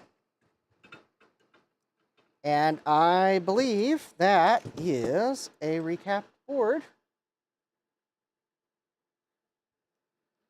Now, for those of you staring at the board and wondering what I might do with the ever so empty FPU socket, I have an FPU around here somewhere that I am going to put in it since it has a socket.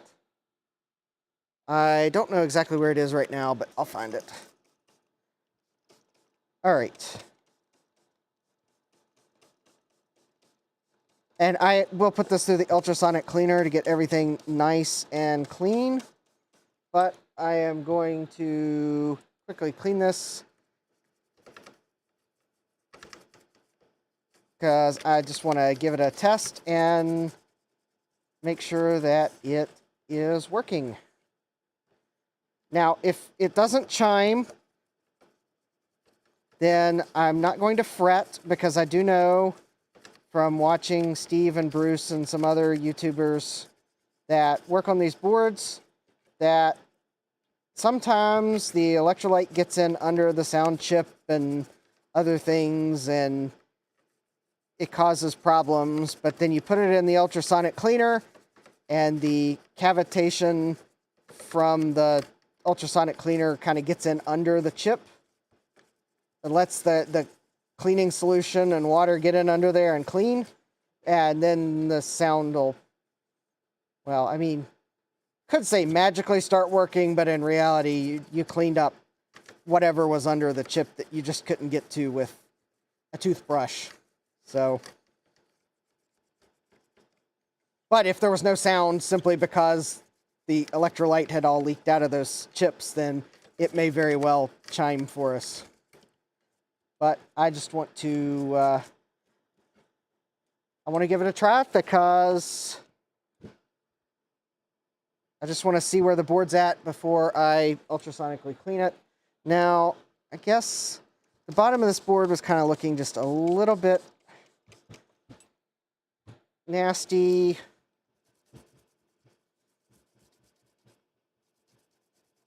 I mean, when I ultrasonically clean these boards, I'll put it in and clean. Because the side that's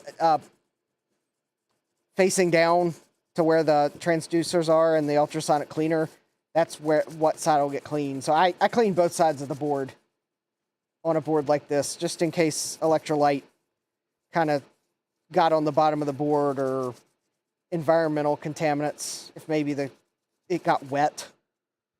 So, although generally for a board like this where the electrolyte seemed to mainly stay on the top side,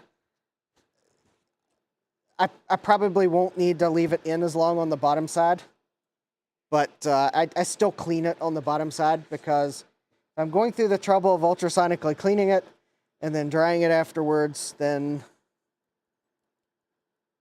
it's hard to see because my camera is probably doing automatic color temperature, but this board is dirty. There's a lot of dirt coming off of it from this, so actually you can probably tell now that, yeah.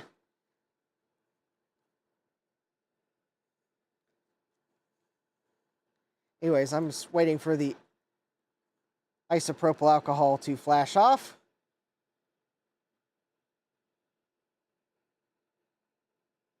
Actually, I know what I can do.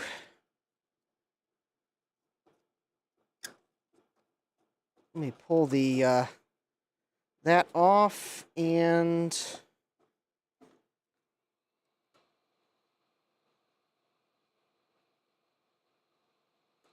there we go. I will just ever so gently, I've got it set to 100C. I'm just trying not to hold it too close, because I'm just trying to encourage the isopropyl alcohol to evaporate.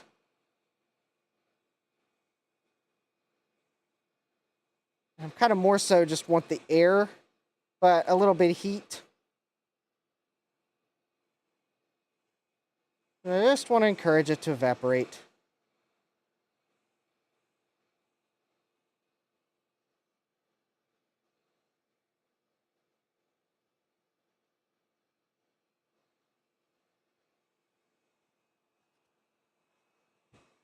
Yeah, there we go.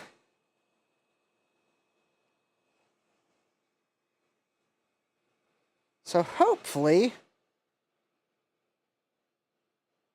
this will be enough to get this board to chime. I know it boots. I want to see it chime. But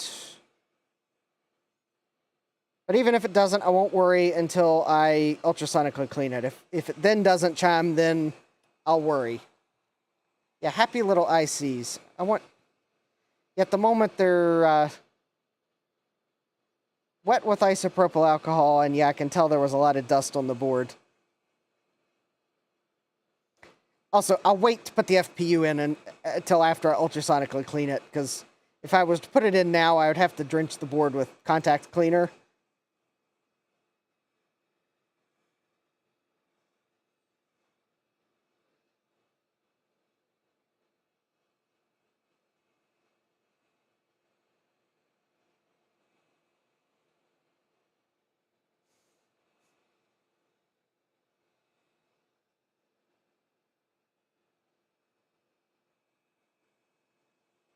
All right. Yeah.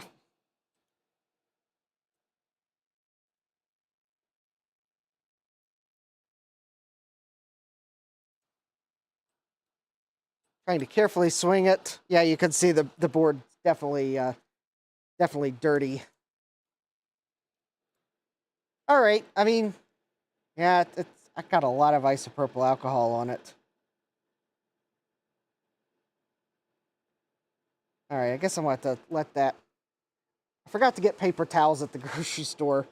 I remembered to stop and grab enough coffee so that I would enjoy or be awake for driving tomorrow morning, since I'm going to get up earlier than usual. So I got coffee, and I remembered to get trash bags because I was running out of trash bags. I even thought I would try the environmentally friendlier ones.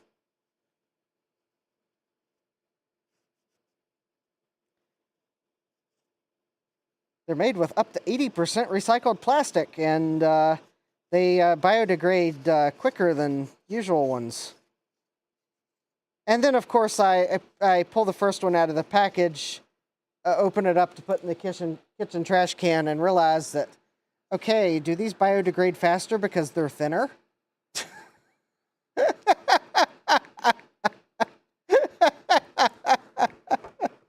I mean, that's one way to make them biodegrade faster, is to use less plastic.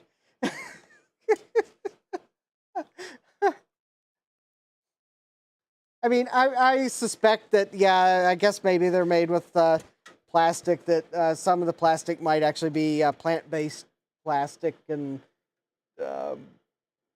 and would biodegrade faster because it's a plant-based plastic, but one has to ask, I mean,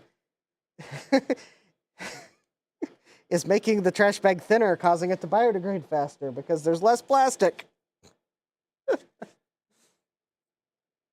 But at least I thought I would give them a try, and it's like, and they were actually cheaper than the store brand, so I was like, okay, I'll give them a try.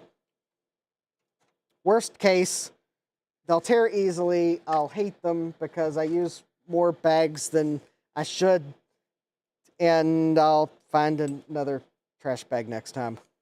It's like, but it's like, okay, I'll give them a try because they are somehow cheaper per bag than the store brand, and they are making an environmental claim, and they're made with recycled plastic. Okay, I'll fall for it. I mean, Earth Day is coming up, so okay. Yeah.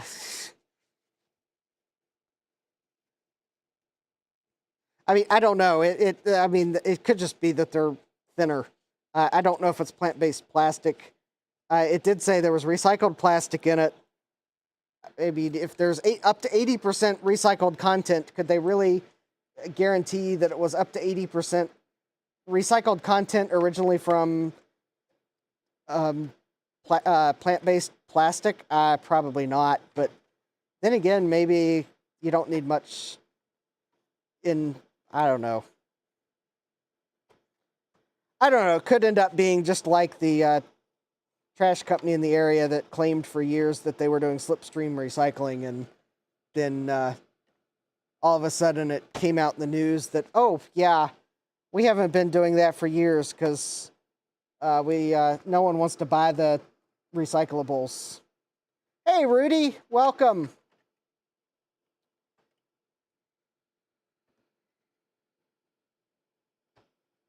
And I think maybe the only reason that I can't remember if the only reason that came out was because the company filed for bankruptcy or something, and I don't know, but yeah, apparently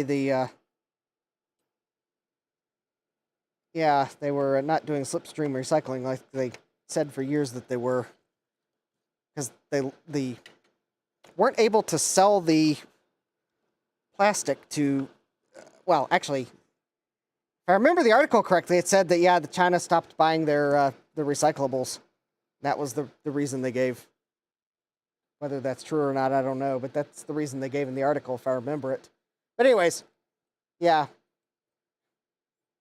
Faster biodegradable trash bags. I would put them to the test, but I don't think I can. I think I'll fall asleep before that live stream would end. All right. Power up test. 3, 2, 1.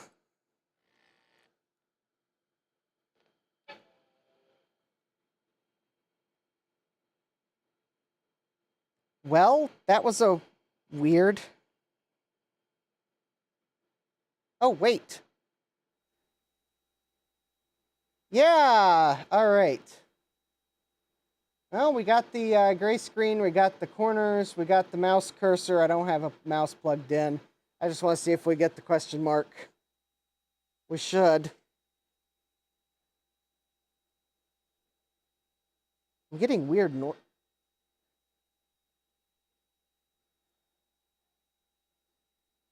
Oh, that's what the weird noise was that I heard. We are not getting the question mark floppy disk. We are getting the X floppy disk because there's something I saw when I took pictures of this computer and then I promptly forgot. Oh boy.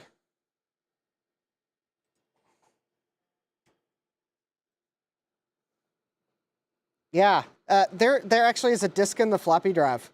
So I'm gonna unplug the floppy drive and I'm gonna power it up again, and hopefully that awful racket that we heard doesn't happen again. I think that was the floppy drive probably grinding its Swiss cheese gear.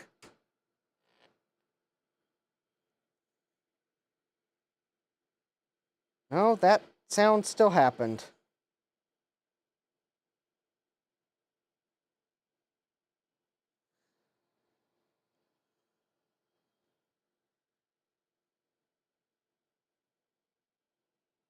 And no chime this time.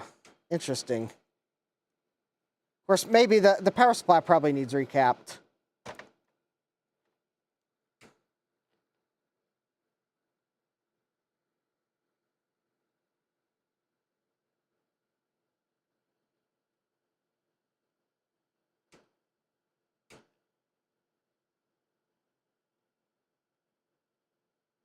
Huh. Interesting. All right, well, I've got the caps to do the power supply. That's probably the next thing. Let me just check voltages. I'm just curious what the power supply is putting out now.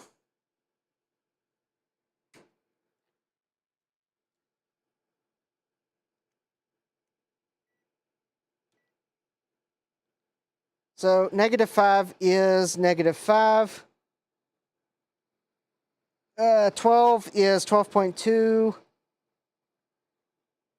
And 5 is 5.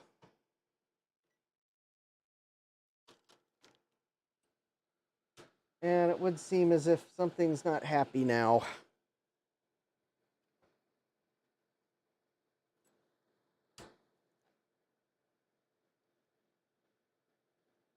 Okay, well, we'll get the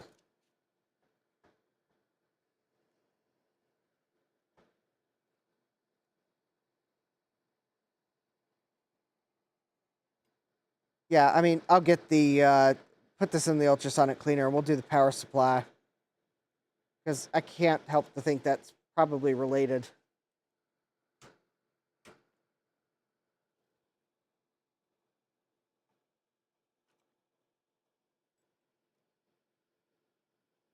Yeah, it's not chiming now. All right, well, we'll get the power supply.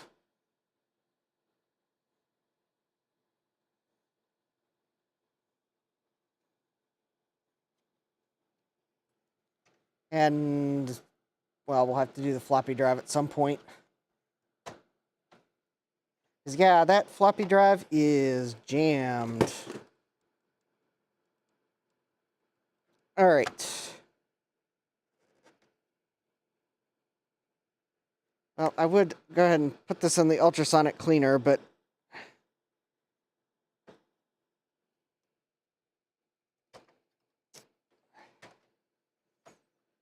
I start cleaning it now. Well, I mean, it would be done before I go to bed. I can let it dry overnight, but I won't have time to deal with it in the morning if it's still wet. All right. Yeah, let me try pushing the eject button on the floppy drive. All right, but I'm going to ultrasonically clean that. The problem is I was having trouble pushing it sideways.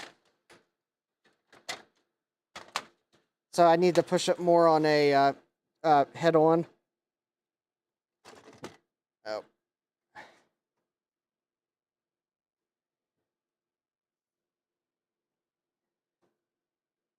Wait, is that the eject button?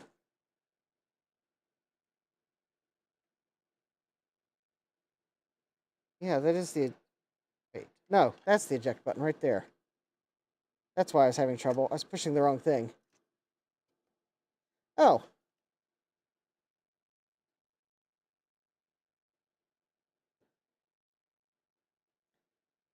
Yeah, ew, this floppy drive is... Okay, I should have known. This floppy drive is super dirty.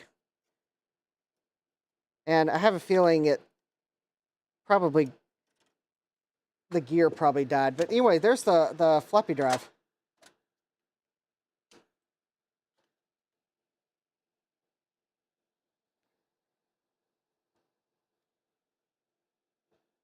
Drive, it has the blue label.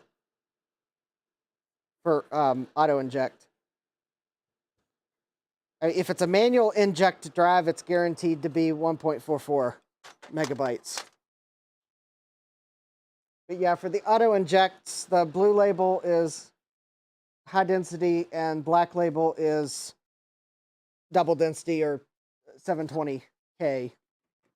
So those are what you want to look for. And then I don't know what if you got a 400K drive, what they're labeled as, but I don't think they look like this. Anyways, I'm not going to try to fix this drive tonight. It would probably take too long to disassemble, especially because I was going to recap the power supply. But at least, oh, if it, what are red label drives, Adam? Are those the 400K or are those Twiggy? Because I know there's some catch if you're asking for red labels.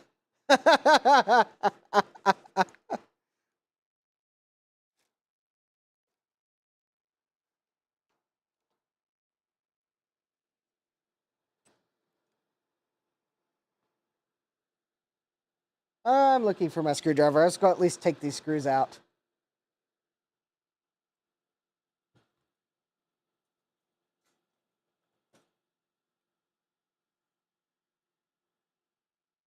But I apparently misplaced my screwdriver, like I always do.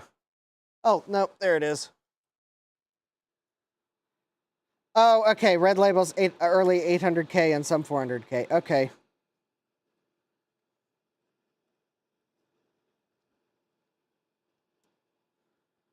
That's the wrong bit. All right.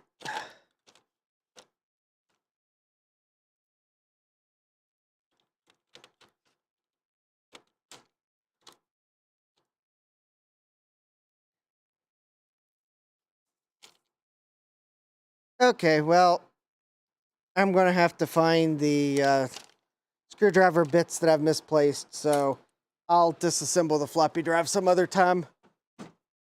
Maybe during next week's stream I'll probably do the floppy drive. Quite possible that I might have, well, actually, I already mentioned it, because I've got a floppy drive that I'm picking up tomorrow. Because I found this auction site that had the Mac and peripheral that I was looking at.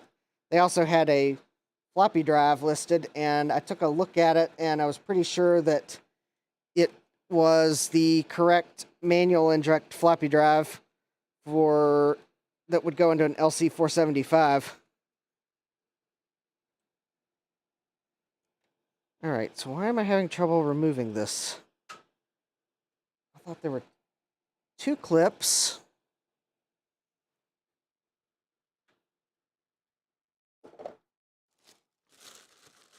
All right, now the one thing about this power supply is it's an Aztec.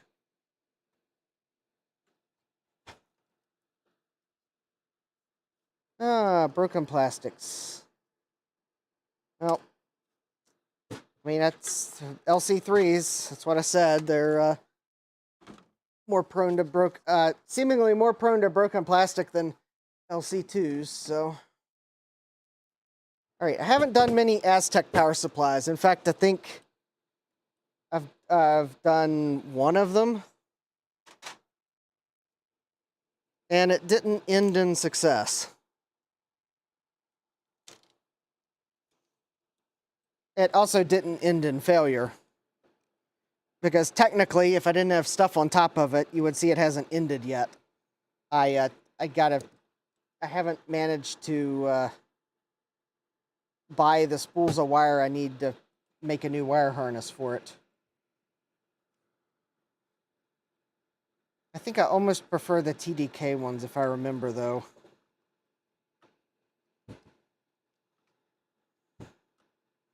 Not that TDK was necessarily the best company to manufacture power supplies, but I don't know that Aztec did a much better job. Although part of it was probably Apple cutting all costs on the LC line. Although, because I think I've seen Aztec power supplies in PCs that are like work like a champ. But yeah. All right, good night, Frank.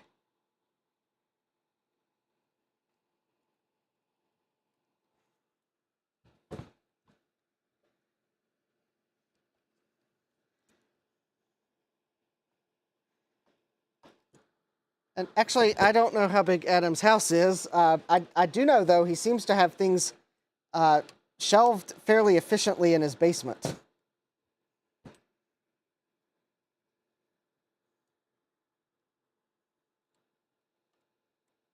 Or at least that's appearances from the occasional peek that he gives of his storage racks.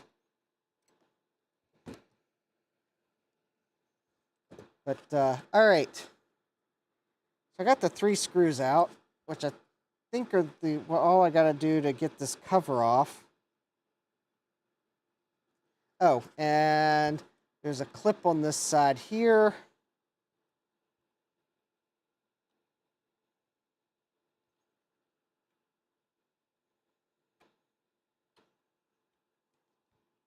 Oh, and Adam. Oh, that's right. Adam does have a storage place too. So, yeah.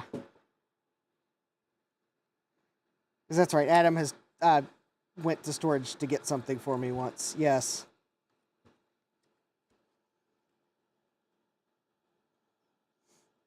That's right. That's why I don't like the Aztec ones as much. Just because the board is on the bottom. So the power leads to solder them on. You have to remove the board, and then you can desolder them. Whereas on the TDK, you can, as the last step, solder them back on. So, all right, Adam. We'll see you later. Hope you get to feeling better. So, take care, and we'll see you next time. Yeah. That's also the other thing. There's this mystery, or yeah, you got to remove this screw here.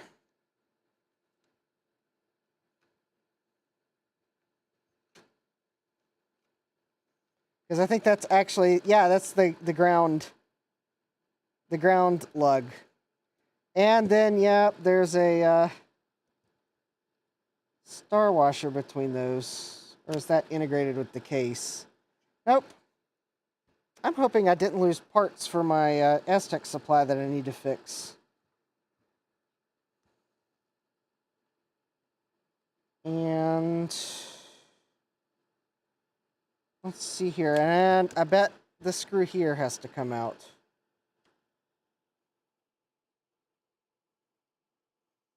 I mean, if I wanted to cheat, I could desolder this wire harness and find the Aztec supply I have on my bench that has been recapped. And I think I tested it before the wiring harness broke. But basically, due to someone pulling on the wires and not the connector, one of the actual contacts in that connector broke. And then I tried to fix it and was not successful.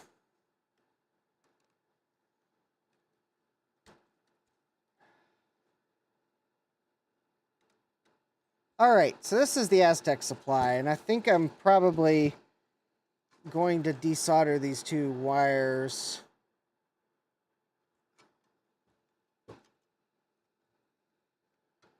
Even though they're kind of a pain to get back on. But they're kind of thin gauge. I am seeing signs that the capacitors have leaked in this supply. Mainly, well, I'll show you what I see as soon as I get these wires off.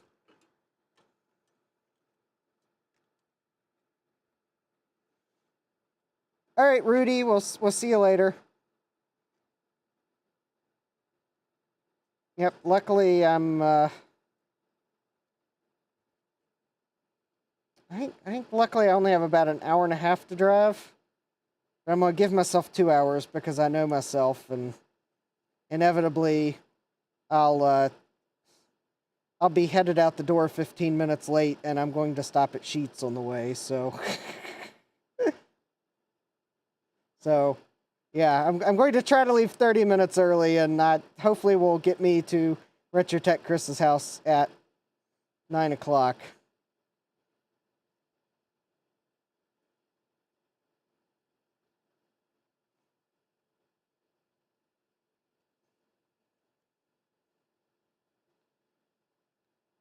Although, if I am running late, Chris, I will send you a message, but just be forewarned, I don't have a like a headset or anything for my phone because that's lower on my priority list. So if you send me a message looking for me, it may be a couple minutes before I can respond because I'll have to like not respond while driving.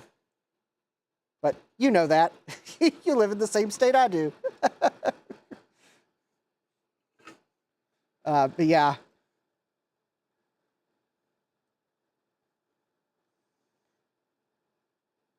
Yeah, the only one drawback of me picking St. Patrick's Day or going up to RetroTech Chris's place is I will be missing the corned beef at the cafeteria tomorrow, but I think I'll survive. I think I'll survive. Because actually, interestingly enough, they seem to usually do it on like the Wednesday before. So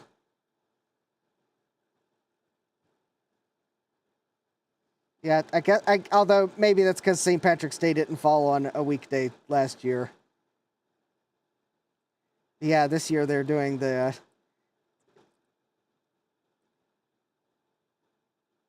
they. I mean, our chef usually does like corned beef and cabbage um and I think potatoes.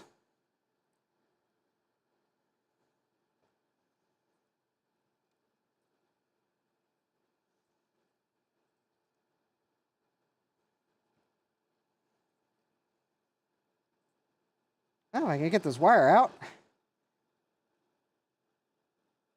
Oh, that's no, that's the live wire. Why is that taking so long to remove? Yeah. I mean, our chef does a good job on things like that. I mean, it's not. I mean, he'll probably do corned beef some other time just because it's a popular dish. So I'll just wait for him to. In fact, actually, the cashier, where I was telling the cashier I wouldn't be in, and I was kind of a little bummed I'd miss it. She was like, "Yeah, we'll probably do it again sometime because, I mean, they rotate the weekly like they kind of do once a week, kind of a special entree, and they rotate through them. So I'll still be able to get it at some point."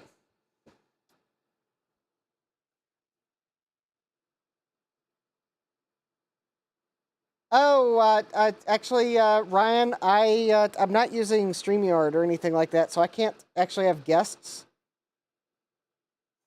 Um, I actually want to check out another service, but you know what would encourage me to do that, and that would be, although I certainly I wish I could set a goal. Well, okay, let me rephrase that.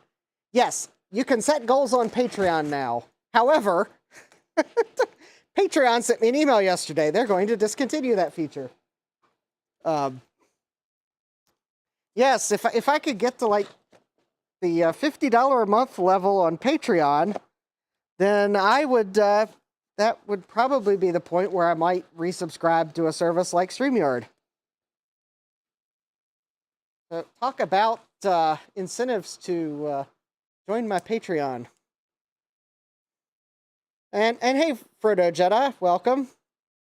So yeah, yeah, everyone loves a good corned beef and cabbage. Although I mean, I'm kind of not as big of a fan of the cabbage part, but the I mean, corned beef and cabbage though it kind of like goes together, I guess.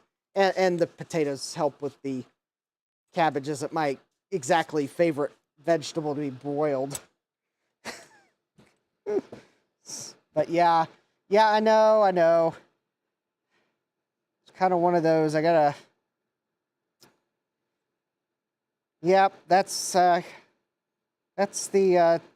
short of the help me get to the point where I will subscribe to one of those services. Also, my coffee is available if you'd like to contribute towards my travels and projects. Anyways, here's the or even to help me. I would like to order some stickers, which would require me to figure out how to change my logo into a format that the sticker places want.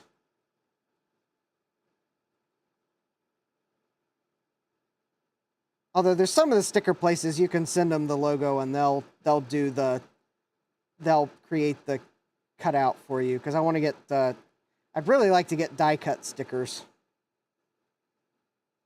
Although I guess I could settle for round ones, but yeah, I think that was a little bit of leakage.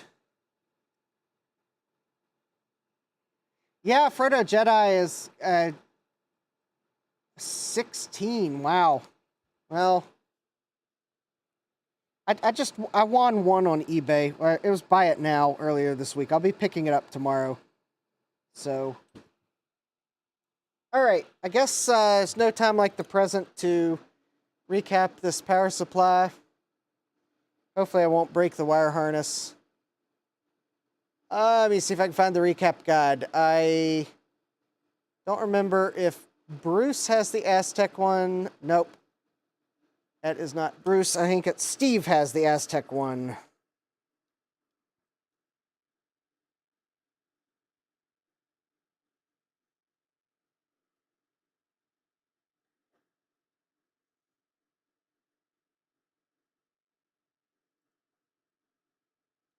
Yes, I hope you win them.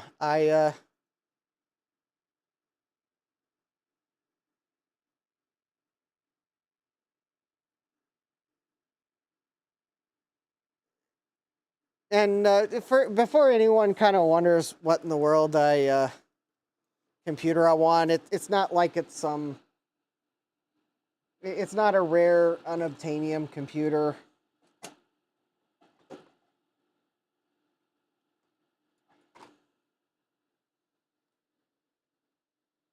I mean, they occasionally show up. I just got it for a decent deal. Although it is a computer that low-end Mac rated as a road Mac, so.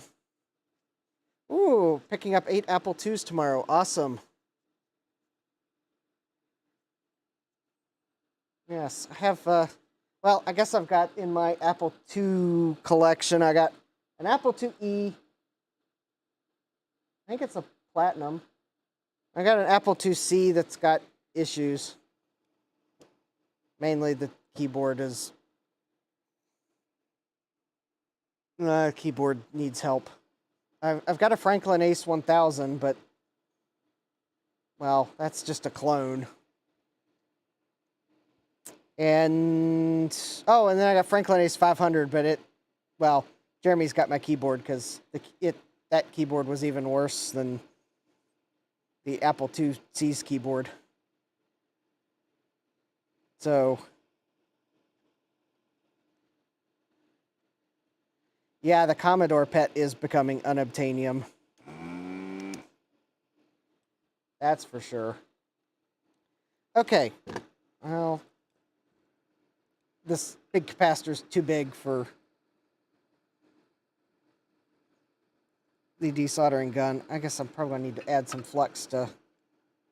all right. And tomorrow while I'm at Mike... ooh, boy, the fish smell is strong with this one. Yeah, you can kind of see what looks like what I would deem as something is not right, but yeah, I can smell the fishiness.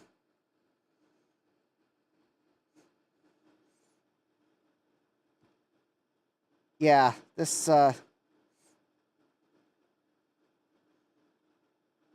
don't know that it's necessarily this capacitor, but some of the capacitors have definitely leaked because I smell fish. And that would not be filet-o-fish or fish and chips. That would be nasty, nasty electrolytic fish.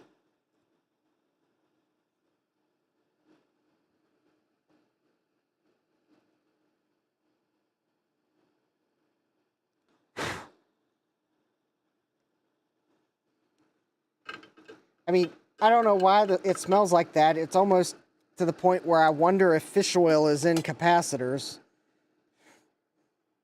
I guess it's just whatever chemical the electrolyte is smells like fish. Actually, let me add some solder because that's not coming off. And then maybe I can wick it again.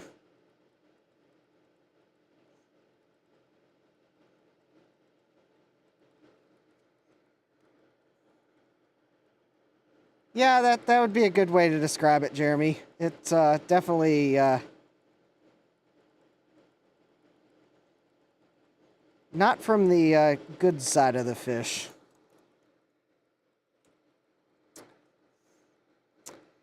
I kind of deem it as the smell of the tuna can in the bottom of your trash can that's been there for 3 days, and you bump the can, causing enough air to come out of the trash can to give yourself a nice smell of the fish.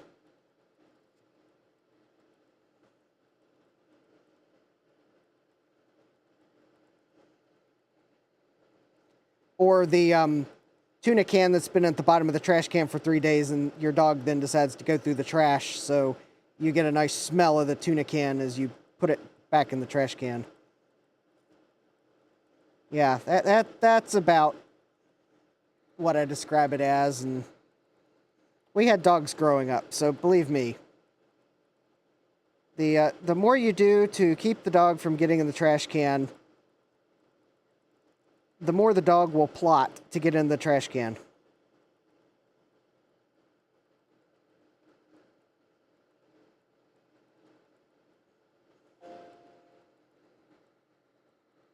Hey, thank you, Ryan. And Dad, you feel free to correct me on Sunday if I'm wrong on that. But yeah, it's like the dog will find the moment in time when you let your trash can guard down for 5 seconds, and we'll go through the trash. And yeah.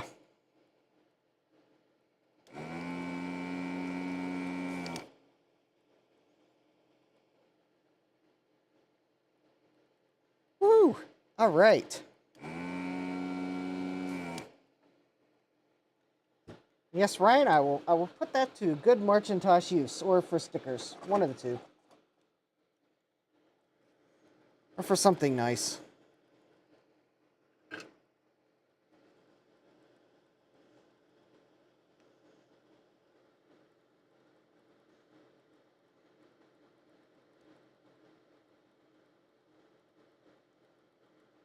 Oh yeah, there we go. Frodo Jedi.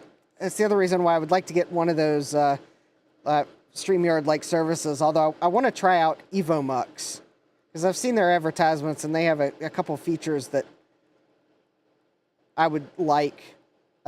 Basically, if you go for their Pro plan, they'll let you have a higher audio bitrate, and you can have up to 12 guests on screen, I believe.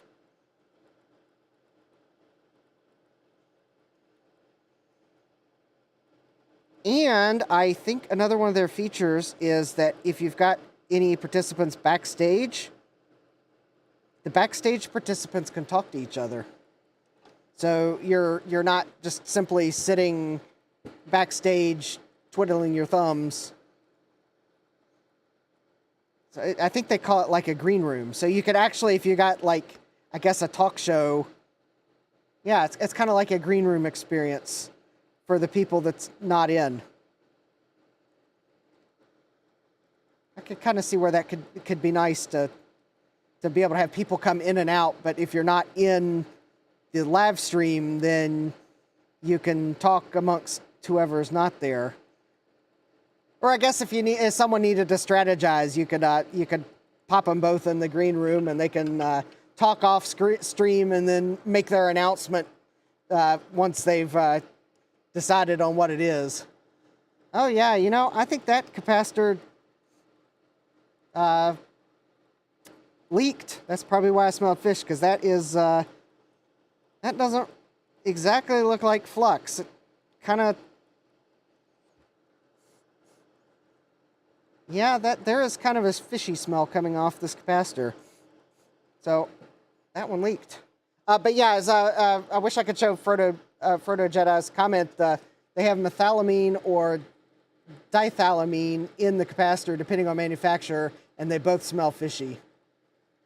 It's called, I think, EvoMux. Let me look that one up, Ryan.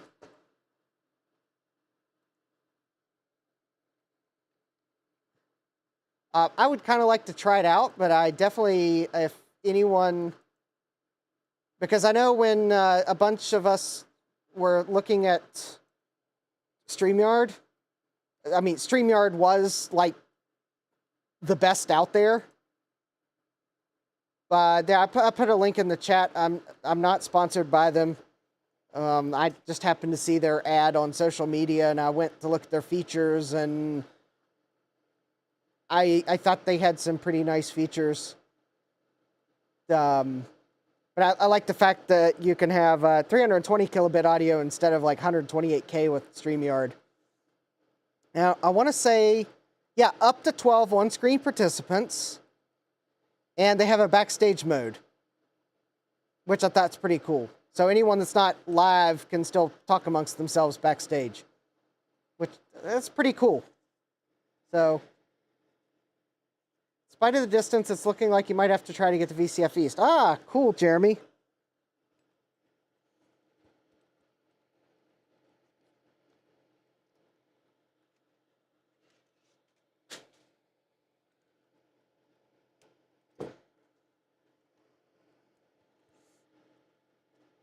It just has a powered by them watermark. Oh, I want to go with the, I want to go with the non-free plan, although maybe I'll try the free plan someday just to give it a try.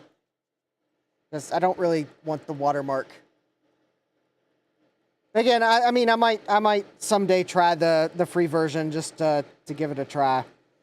I guess someone's going to have to take one for the team, so to speak. I mean, after all, if we're going to convince Dave to switch to something that can have a few more on-screen participants, I think one of us is going to have to try it first and prove it out. I mean, it's not like Dave's sponsored by StreamYard, but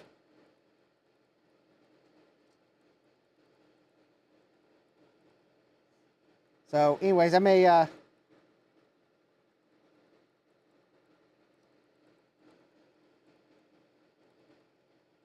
I mean, I might try the free one. I guess the reason why I want the higher audio rate, Ryan, is my intro music at 128 kilobits a second. Sounds awful.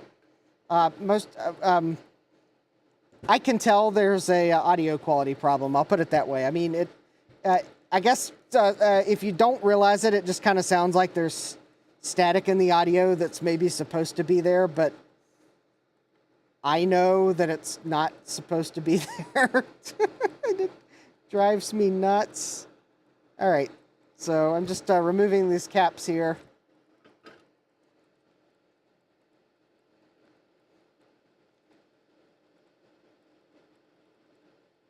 And I realize it's like 10:25, so I'm going to try to accelerate my recap here.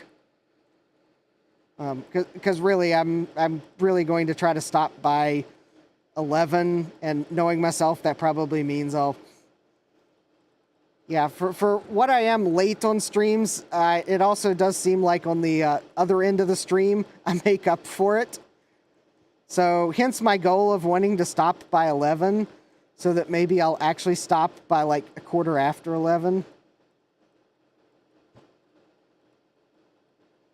I mean, if I have to finish up this power supply on Dave's stream, well, so be it. I'll finish it up on Dave's stream. Oh yeah, and of course I could be in Newfoundland. Is it Newfoundland? Justin's in tongue-tied land tonight. Sometimes I wonder how in the world I managed to give a Toastmasters speech without getting tongue-tied. But then again, a speech in Toastmasters is like 5 to 7 minutes, not 4 hours. Talk for 4 hours, and yeah, you two will probably get tongue-tied at some point.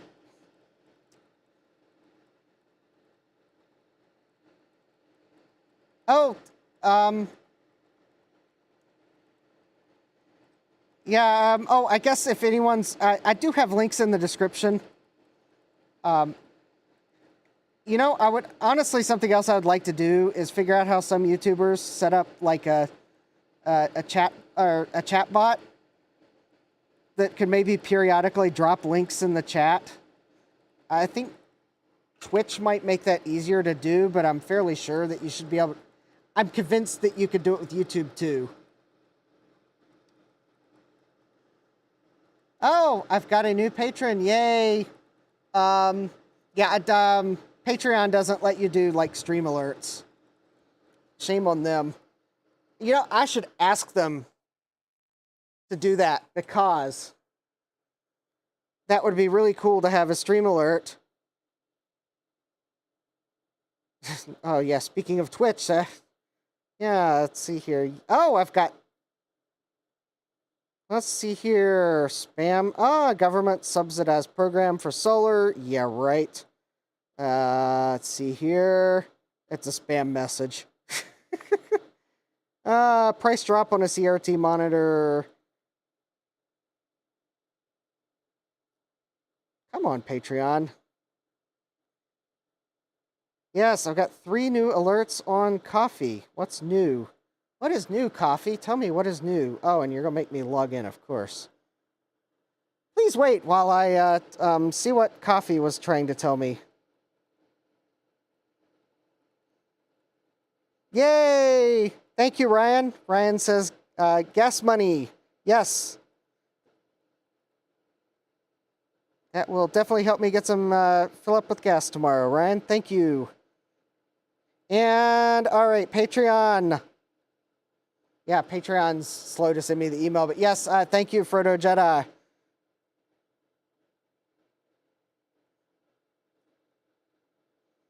Yes, thank you, Frodo Jedi, my latest, what's the... Okay, I don't even remember the name of my own tier.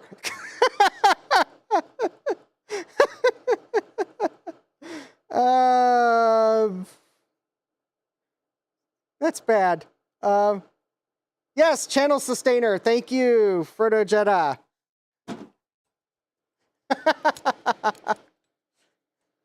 All right. Well, I'm well on my way to the level at which I will look into better streaming software. So, yes.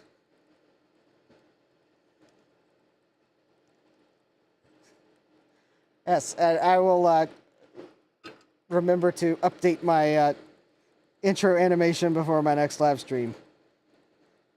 Especially because I think the fact that I realized I have the wrong Macintosh chime on this stream will be the reminder I need. But yeah.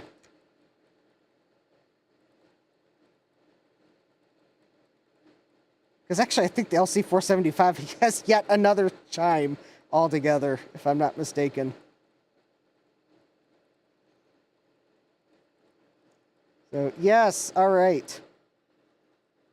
Oh, wait, and, oh, no, for some reason I thought I saw Retro Techie in the chat.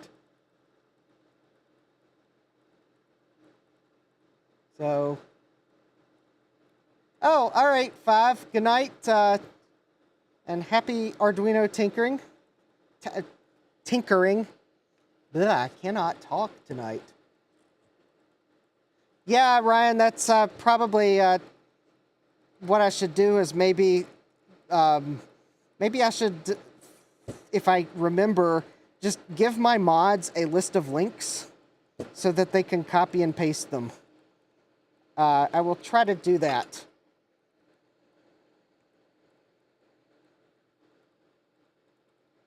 Because that's actually how on some of the other channels where I'm a mod, if you wonder how in the world I manage to copy and paste links sometimes so fast, is for some of those channels, I've actually created a text file.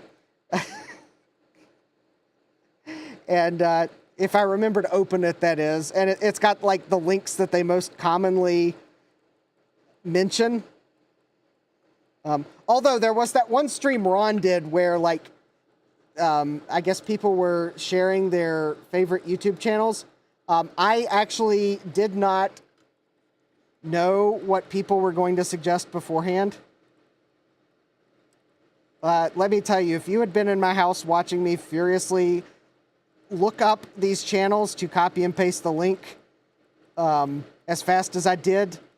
In fact, actually, I think YouTube, I think someone on Ron's side had to like tell YouTube that no, this person's fine, because I think YouTube at one point thought I was a bot. I was copying and pasting links so fast.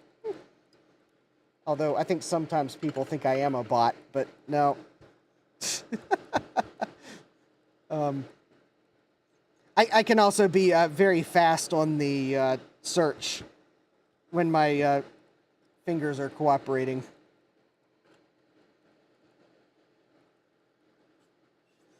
So yes. And yes, if anyone's wondering, jdmcs.net is actually one of my domains. I've tried to set it up as like my own short link server. So if anyone's wondering if you see those links, it's because I didn't really want to do Bitly. So I just registered my .net domain. And well, I've had the .net domain for a while, but I set it up with its own hosting account because I wasn't really sure how to set it up on my main account and do what I wanted to do with it. It's not like I have like one like I don't have a like dedicated hosting account. I just have shared hosting accounts. But actually, what I pay for the shared hosting accounts, I still come out ahead than at the moment than having like just getting a virtual private server and hosting all the websites on one virtual private server. Because my current web host is like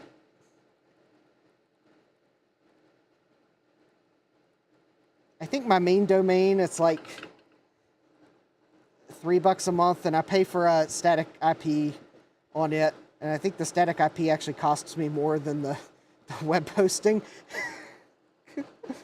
And then I think my .net account actually is like $250 a month because I set it up when they were having a special, and like you get the price for life.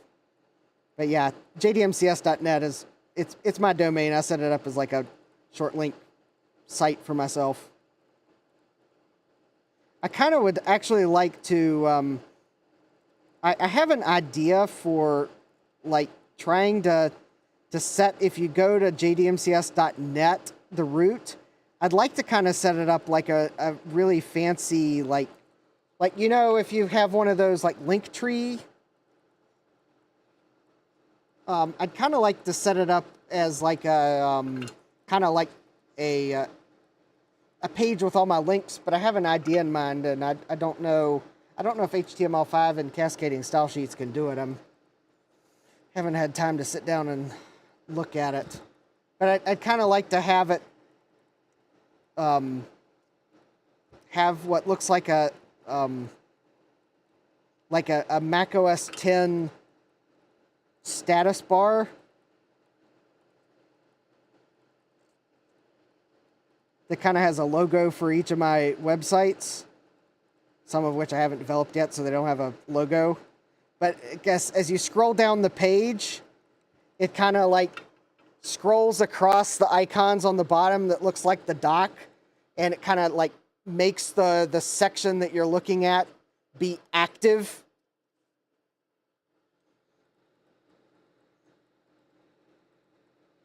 Although I could be convinced to maybe make it look like the classic Mac OS instead. But I don't know. I kind of had something fancy in mind, and I just haven't had the time to sit down and figure out if you can even do it in HTML5. That's lower priority than making videos.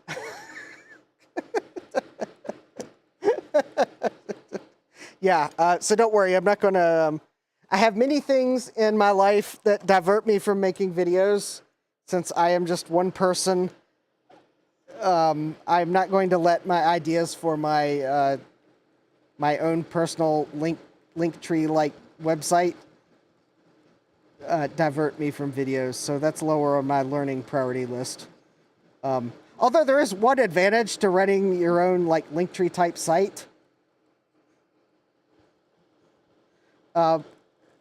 It wouldn't be on the list of banned websites from a certain social media site that,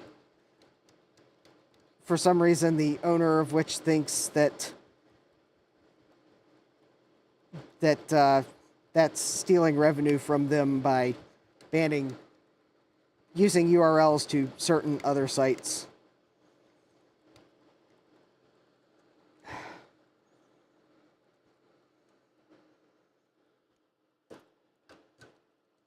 Because actually, I just want to set it up for like my personal like link service. I want it to be on brand, basically.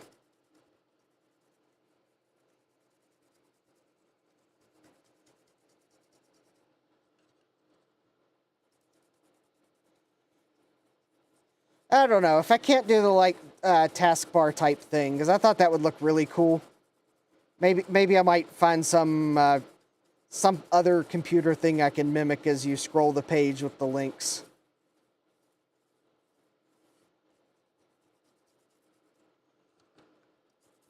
But it's also a lower priority because I realized that I don't know how Twitch streamers do it and stream playing games, but that wasn't working out for me. I tried streaming games and yeah. I do much better at board repairs. In fact, if anyone ever wonders where in the world the synthesizer I started building as one of the first projects on my channel is, yeah, that did so poorly on my channel. It's that's actually a shelved project. Yeah, I won't be finishing that on the channel. I mean, to be fair, I guess I realized that no one wants to watch you build a synthesizer that they can't order parts for and build.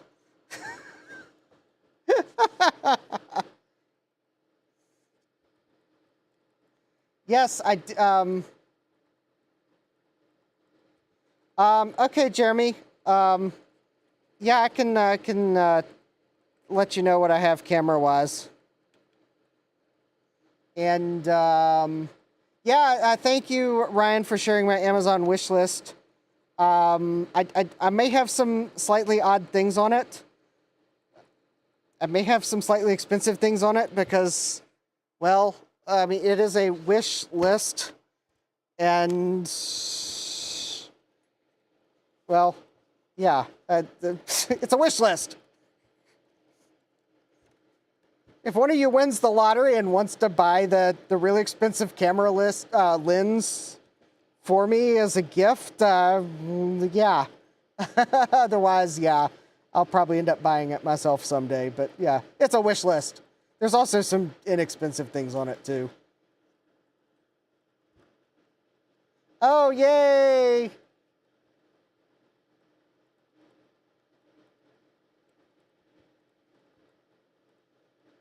Yes, RetroTech Chris has finished cleaning. Is going to pull out some LTE 5000s. Yay!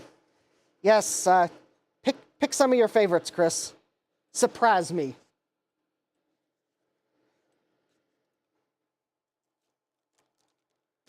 Because I guess that's if I realize there's one you have that you don't pull out. Although, given you probably have a bunch. Yeah. Pick a few of your favorites. Surprise me.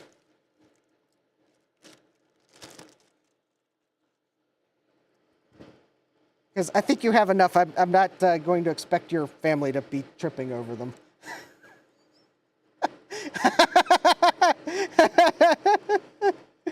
Yes. And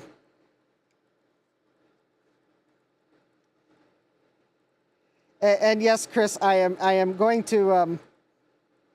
I very much will attempt to for our lunch. Well.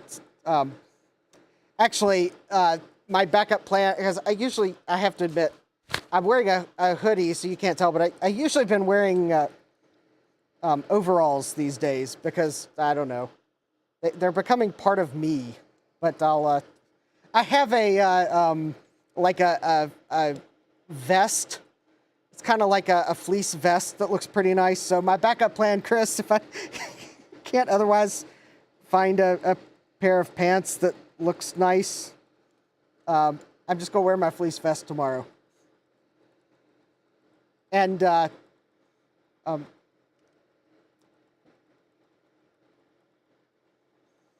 yes,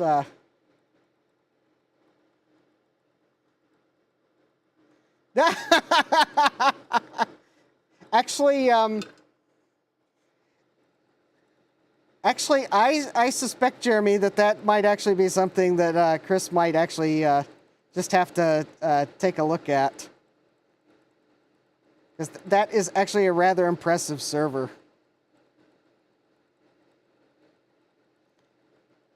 It has 8 Pentium 3 Xeons. Oh, yeah. I won't sweat it too much, Chris.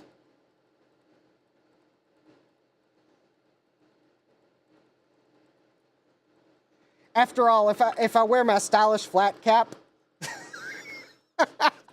a stylish cap can cover a multitude of other clothing errors. All right, so I got the first cap in. So it looks like, oh yeah. So if you order a cap kit from Console 5, they do sometimes have to substitute cap values because some of the values that Apple used aren't commonly available these days. So the original was 180 microfarad. The replacement's 220 microfarad. But 220 or 420 volt rated. The original is 400. So, oh, that reminds me. I should have probably taken a peek on their website just to remind myself of if there were any other substitutions they make in this power supply cap kit. Because I've done enough of the TDK supplies that I'm kind of used to the substitutions that get made in that kit. I think this is only the second of the Aztec supplies that I've recapped. So let me see, this is a 16251 cap kit. Let me double check.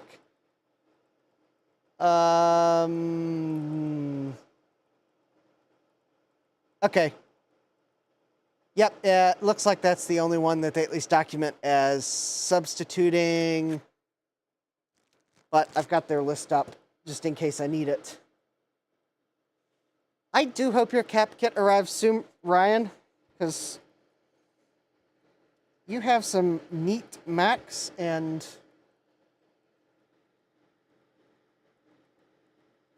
I'd like to see them up and running. Okay, so it looks like, according to Mac84's recapping guide, I'm just double checking what I've got in the recap kit. So I should have 2 10 volt 2200 microfarad caps, which those are right there. This, I think, is the 47 microfarad higher voltage. But yep, okay, so that's the one that goes here. Oh, that's cool. Looks like on this Aztec supply, not only do they have a stripe on the stripe for negative, but they actually also have a positive symbol in the footprint. That's neat. Get that one, because that's just kind of... Yeah, they need to be done before the end of Macintosh, for sure, Ryan. For sure.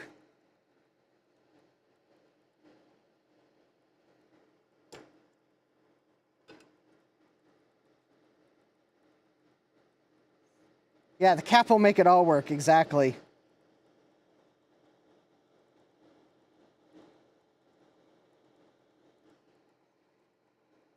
Although I do have to admit, normally in public, I actually have a different flat cap that I wear. But I'll probably wear this one tomorrow. Just only if only because I don't want to keep track of two caps. I have a slightly simpler flat cap that I normally wear in public. And I actually have a couple other flat caps too, because I've kind of taken to flat caps. Yeah.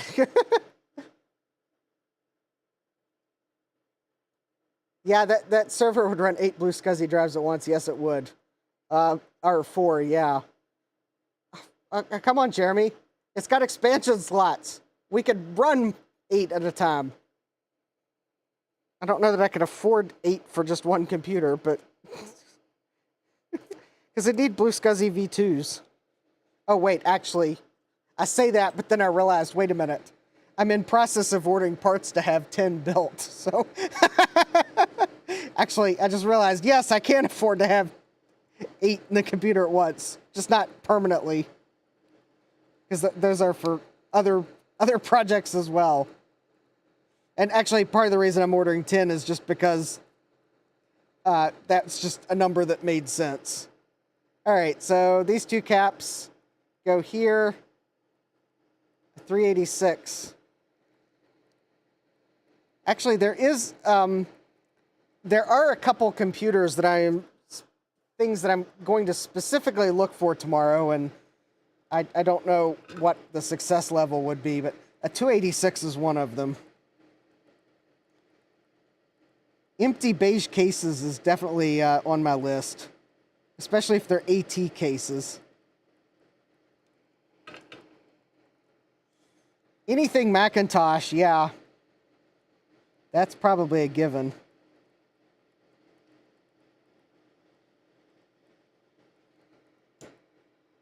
I don't know, sometimes I feel like I need a copy of the book MS-DOS for Dummies, so if we happen to be anywhere that has a copy of that book, well, it's going on my shelf for sure.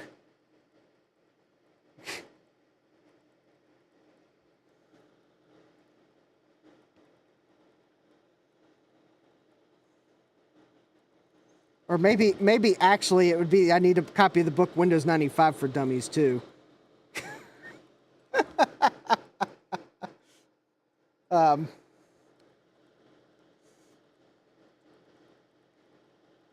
Although, Ryan, I do have to admit, though, if we find a pile of Trident video cards, I'm probably going to pass.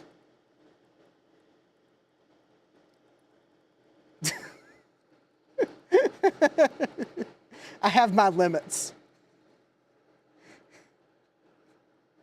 Partly because I already have a pile of Trident video cards.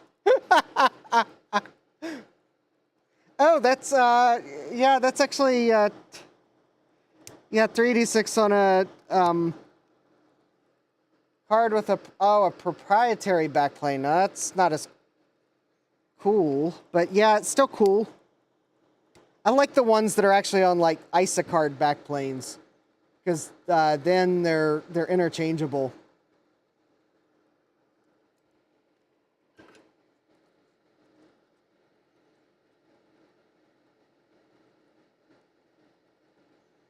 And of course, I will always be looking for the odd items that you come across while shopping.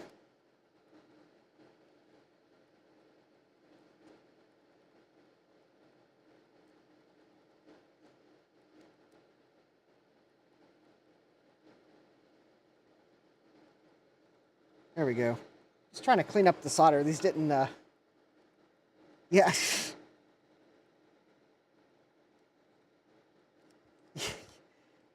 Yeah, you're probably right, Ryan. I probably would still buy a pile of Trident cards in some misguided attempt to repair the pile I already have.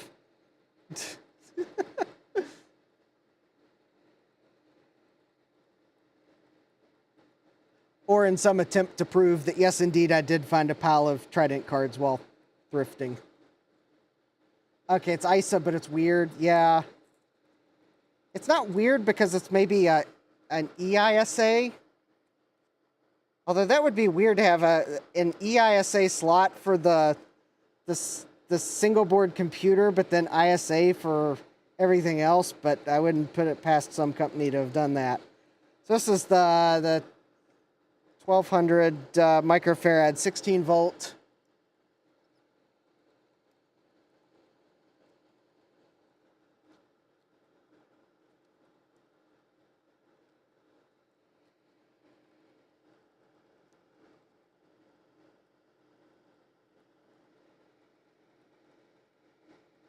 So, anyways, SX chip with 8 RAM. Oh, with 8 RAM slots on an SX chip. Oh, actually, yeah, that's probably only supports 8 megabytes of RAM.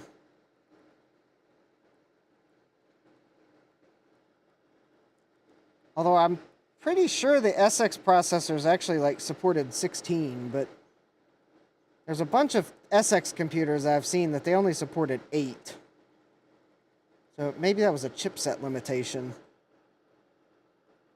Actually, it wouldn't surprise me if that was a chipset limitation based on the fact that they were actually 286 era chipsets that got pressed into 386 service, but has wires that it relies on that run to the back. Okay, yeah.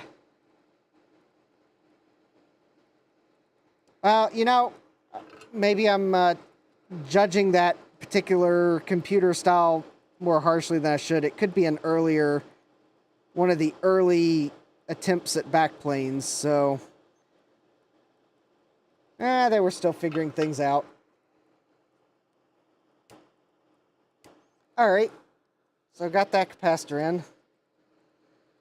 Let's see here. So we got should be 1,000 microfarad 10 volt. I think that one's this one. Yep. So I'm just kind of trying to do these in an order, kind of doing them in an order where I can still kind of manage to hold them in place. So kind of trying to go this direction.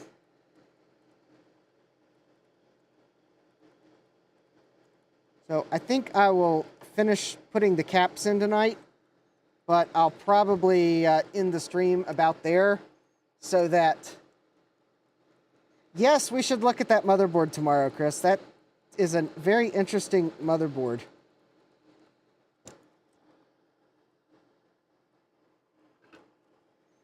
All right, we'll do, Jeremy.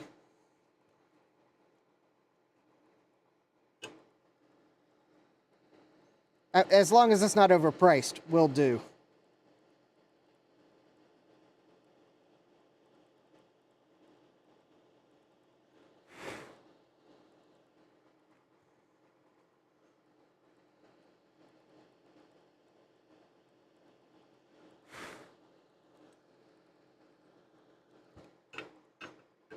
I'm becoming more in tune with what the Macs are worth.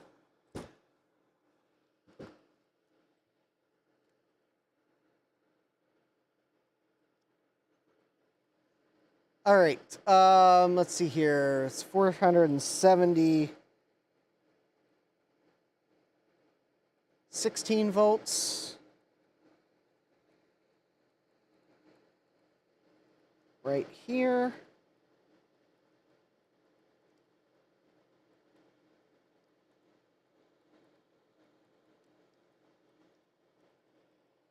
Yeah, I'll probably finish recapping this, and that'll probably be about the place to end the stream. because the way this power supply goes back together, I'm going to ultrasonically clean it before I put it back together.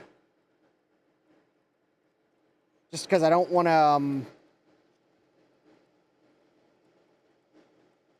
risk the incoming power leads any more than I have to, because they're kind of fragile.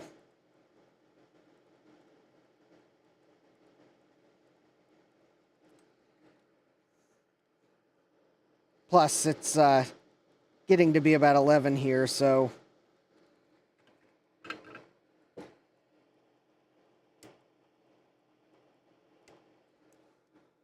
Anyways, hey, Eric, welcome. It is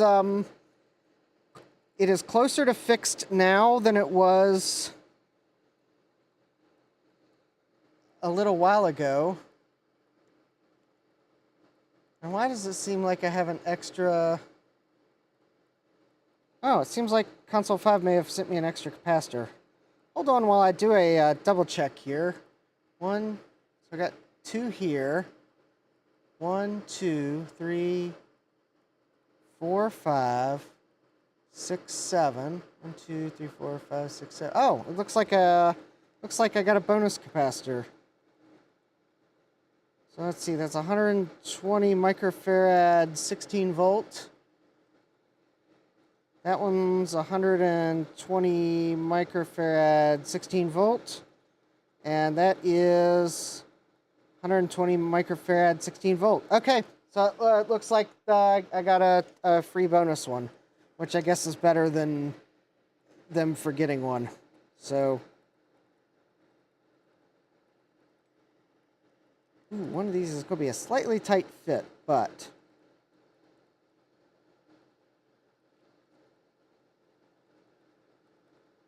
Oh, it fits just fine. Yeah, oh yes, hey Thomas, yes, this is Aztec. So, not the kind that I've recapped many times. In fact, I think this is only the second Aztec I've done. Just because for some reason, most of the LCs I've bought had TDK.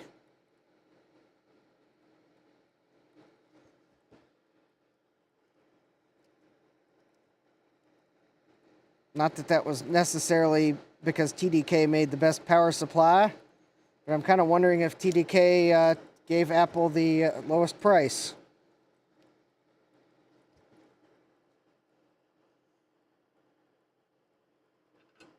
Oh, yeah, the Atomic Fireball was delicious.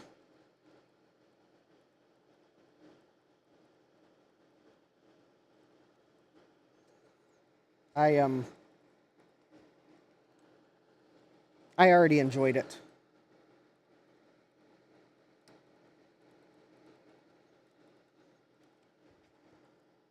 I needed a pick me up when I got the order, and it's like, an Atomic Fireball. That'll hit the spot.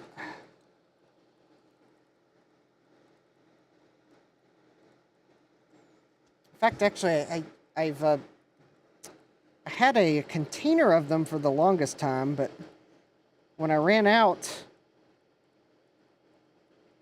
of course, I had it so long, it was they were losing their taste near the end, because I think I had it past the best buy date, and I could definitely tell why they weren't quite as good after it, but it was a best buy date, not a expiration date, so they were still edible. They just weren't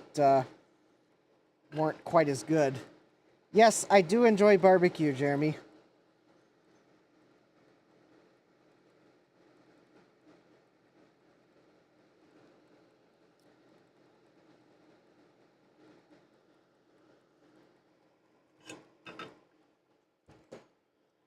So,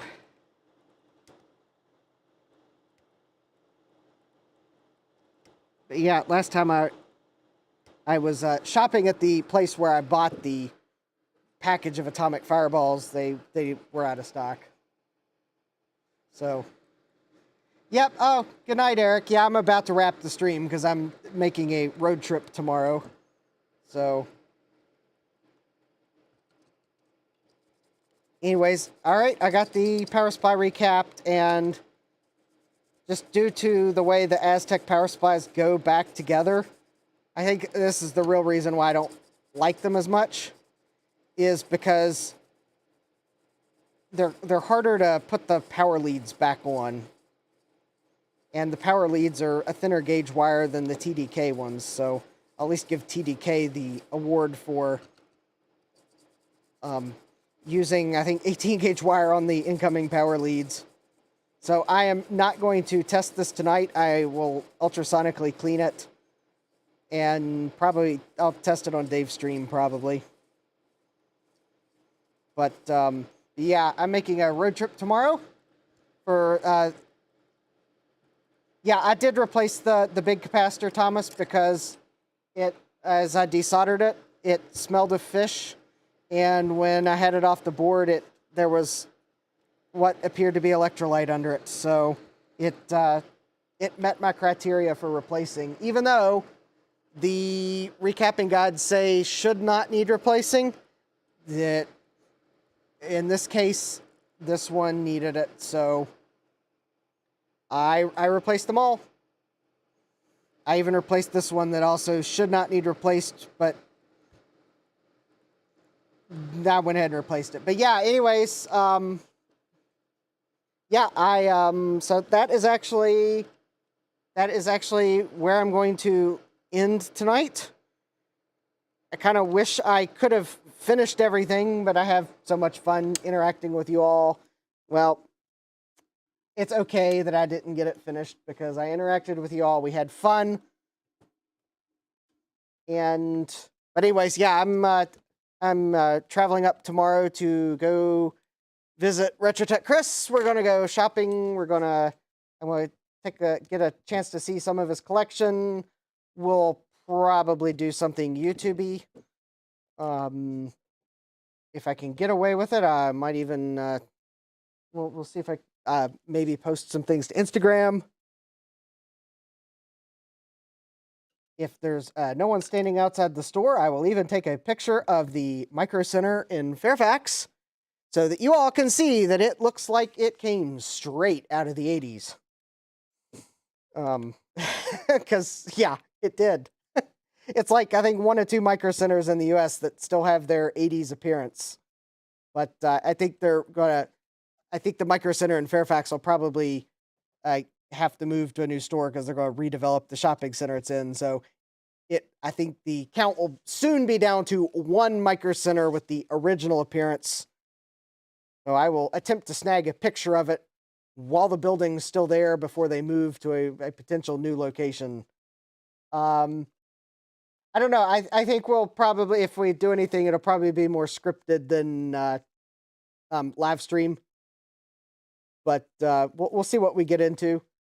Part of the plans, Retrotech Chris and I did kind of talk about something we might do, but I did preface it with unless we find something cooler tomorrow, because if we find something way more awesome tomorrow, yeah, we'll change plans. We're going to be flexible. So, anyways, with that, let me just make sure there's nothing else I've missed in the chat. So, yep. Yeah, yeah, I've actually started just replacing these caps, to your point, Thomas, just because I've started to see more of these power supplies where these caps had started leaking. And while this one, it's just to start the switching power supply, so it can actually leak, it can actually degrade a pretty fair bit, and the power supply still be able to start. I mean, obviously, if I'm in here recapping the rest of them, I'm going to replace it too, just because, I mean, the electrolyte is corrosive. So even though the power supply will probably work with a degraded capacitor there, I'm just going to replace it. But yeah, this one was definitely leaking. I smelled fish when I desoldered it. So, all right. Oh, cool. Jeremy, yeah, I am going to try to make it to VCF East. And, I mean, even if I don't, even if it doesn't work out, well, we'll there might still be a way to get the bottle to me, but so yep. Anyways, I do hope I can make it to VCF East. So let's see here. Anything else? Thomas, it is probably fixed, but I'm not putting it back together tonight because I'm making a road trip. So anyway, I'm going to ultrasonically clean it before I put it back together because the way the Aztec power supplies go back together. So I'm using my road trip excuse as to why this is going to stay on my workbench like this probably until sometime Saturday afternoon, when I'll probably ultrasonically clean it then, just so it's ready for a potential power up during Dave's stream. Because even though I still need to work on my taxes, I'm going to try to make it at least part of Dave's stream this week because, well, why not? I don't want to miss 2 weeks in a row. Anyways, and yes, with that, I'm going to call this stream to an end. I would like to thank everyone for joining me. I'd like to thank Frodo Jedi, my newest Patreon member. I'd like to thank Ryan for chipping in some gas money. And with that, I would like to wish everyone a great rest of your evening. Next week, I will probably live stream my normal length of time, but I want to leave early in the morning to maximize the time I have in Northern Virginia. So until next time, take care, and I will see you all later.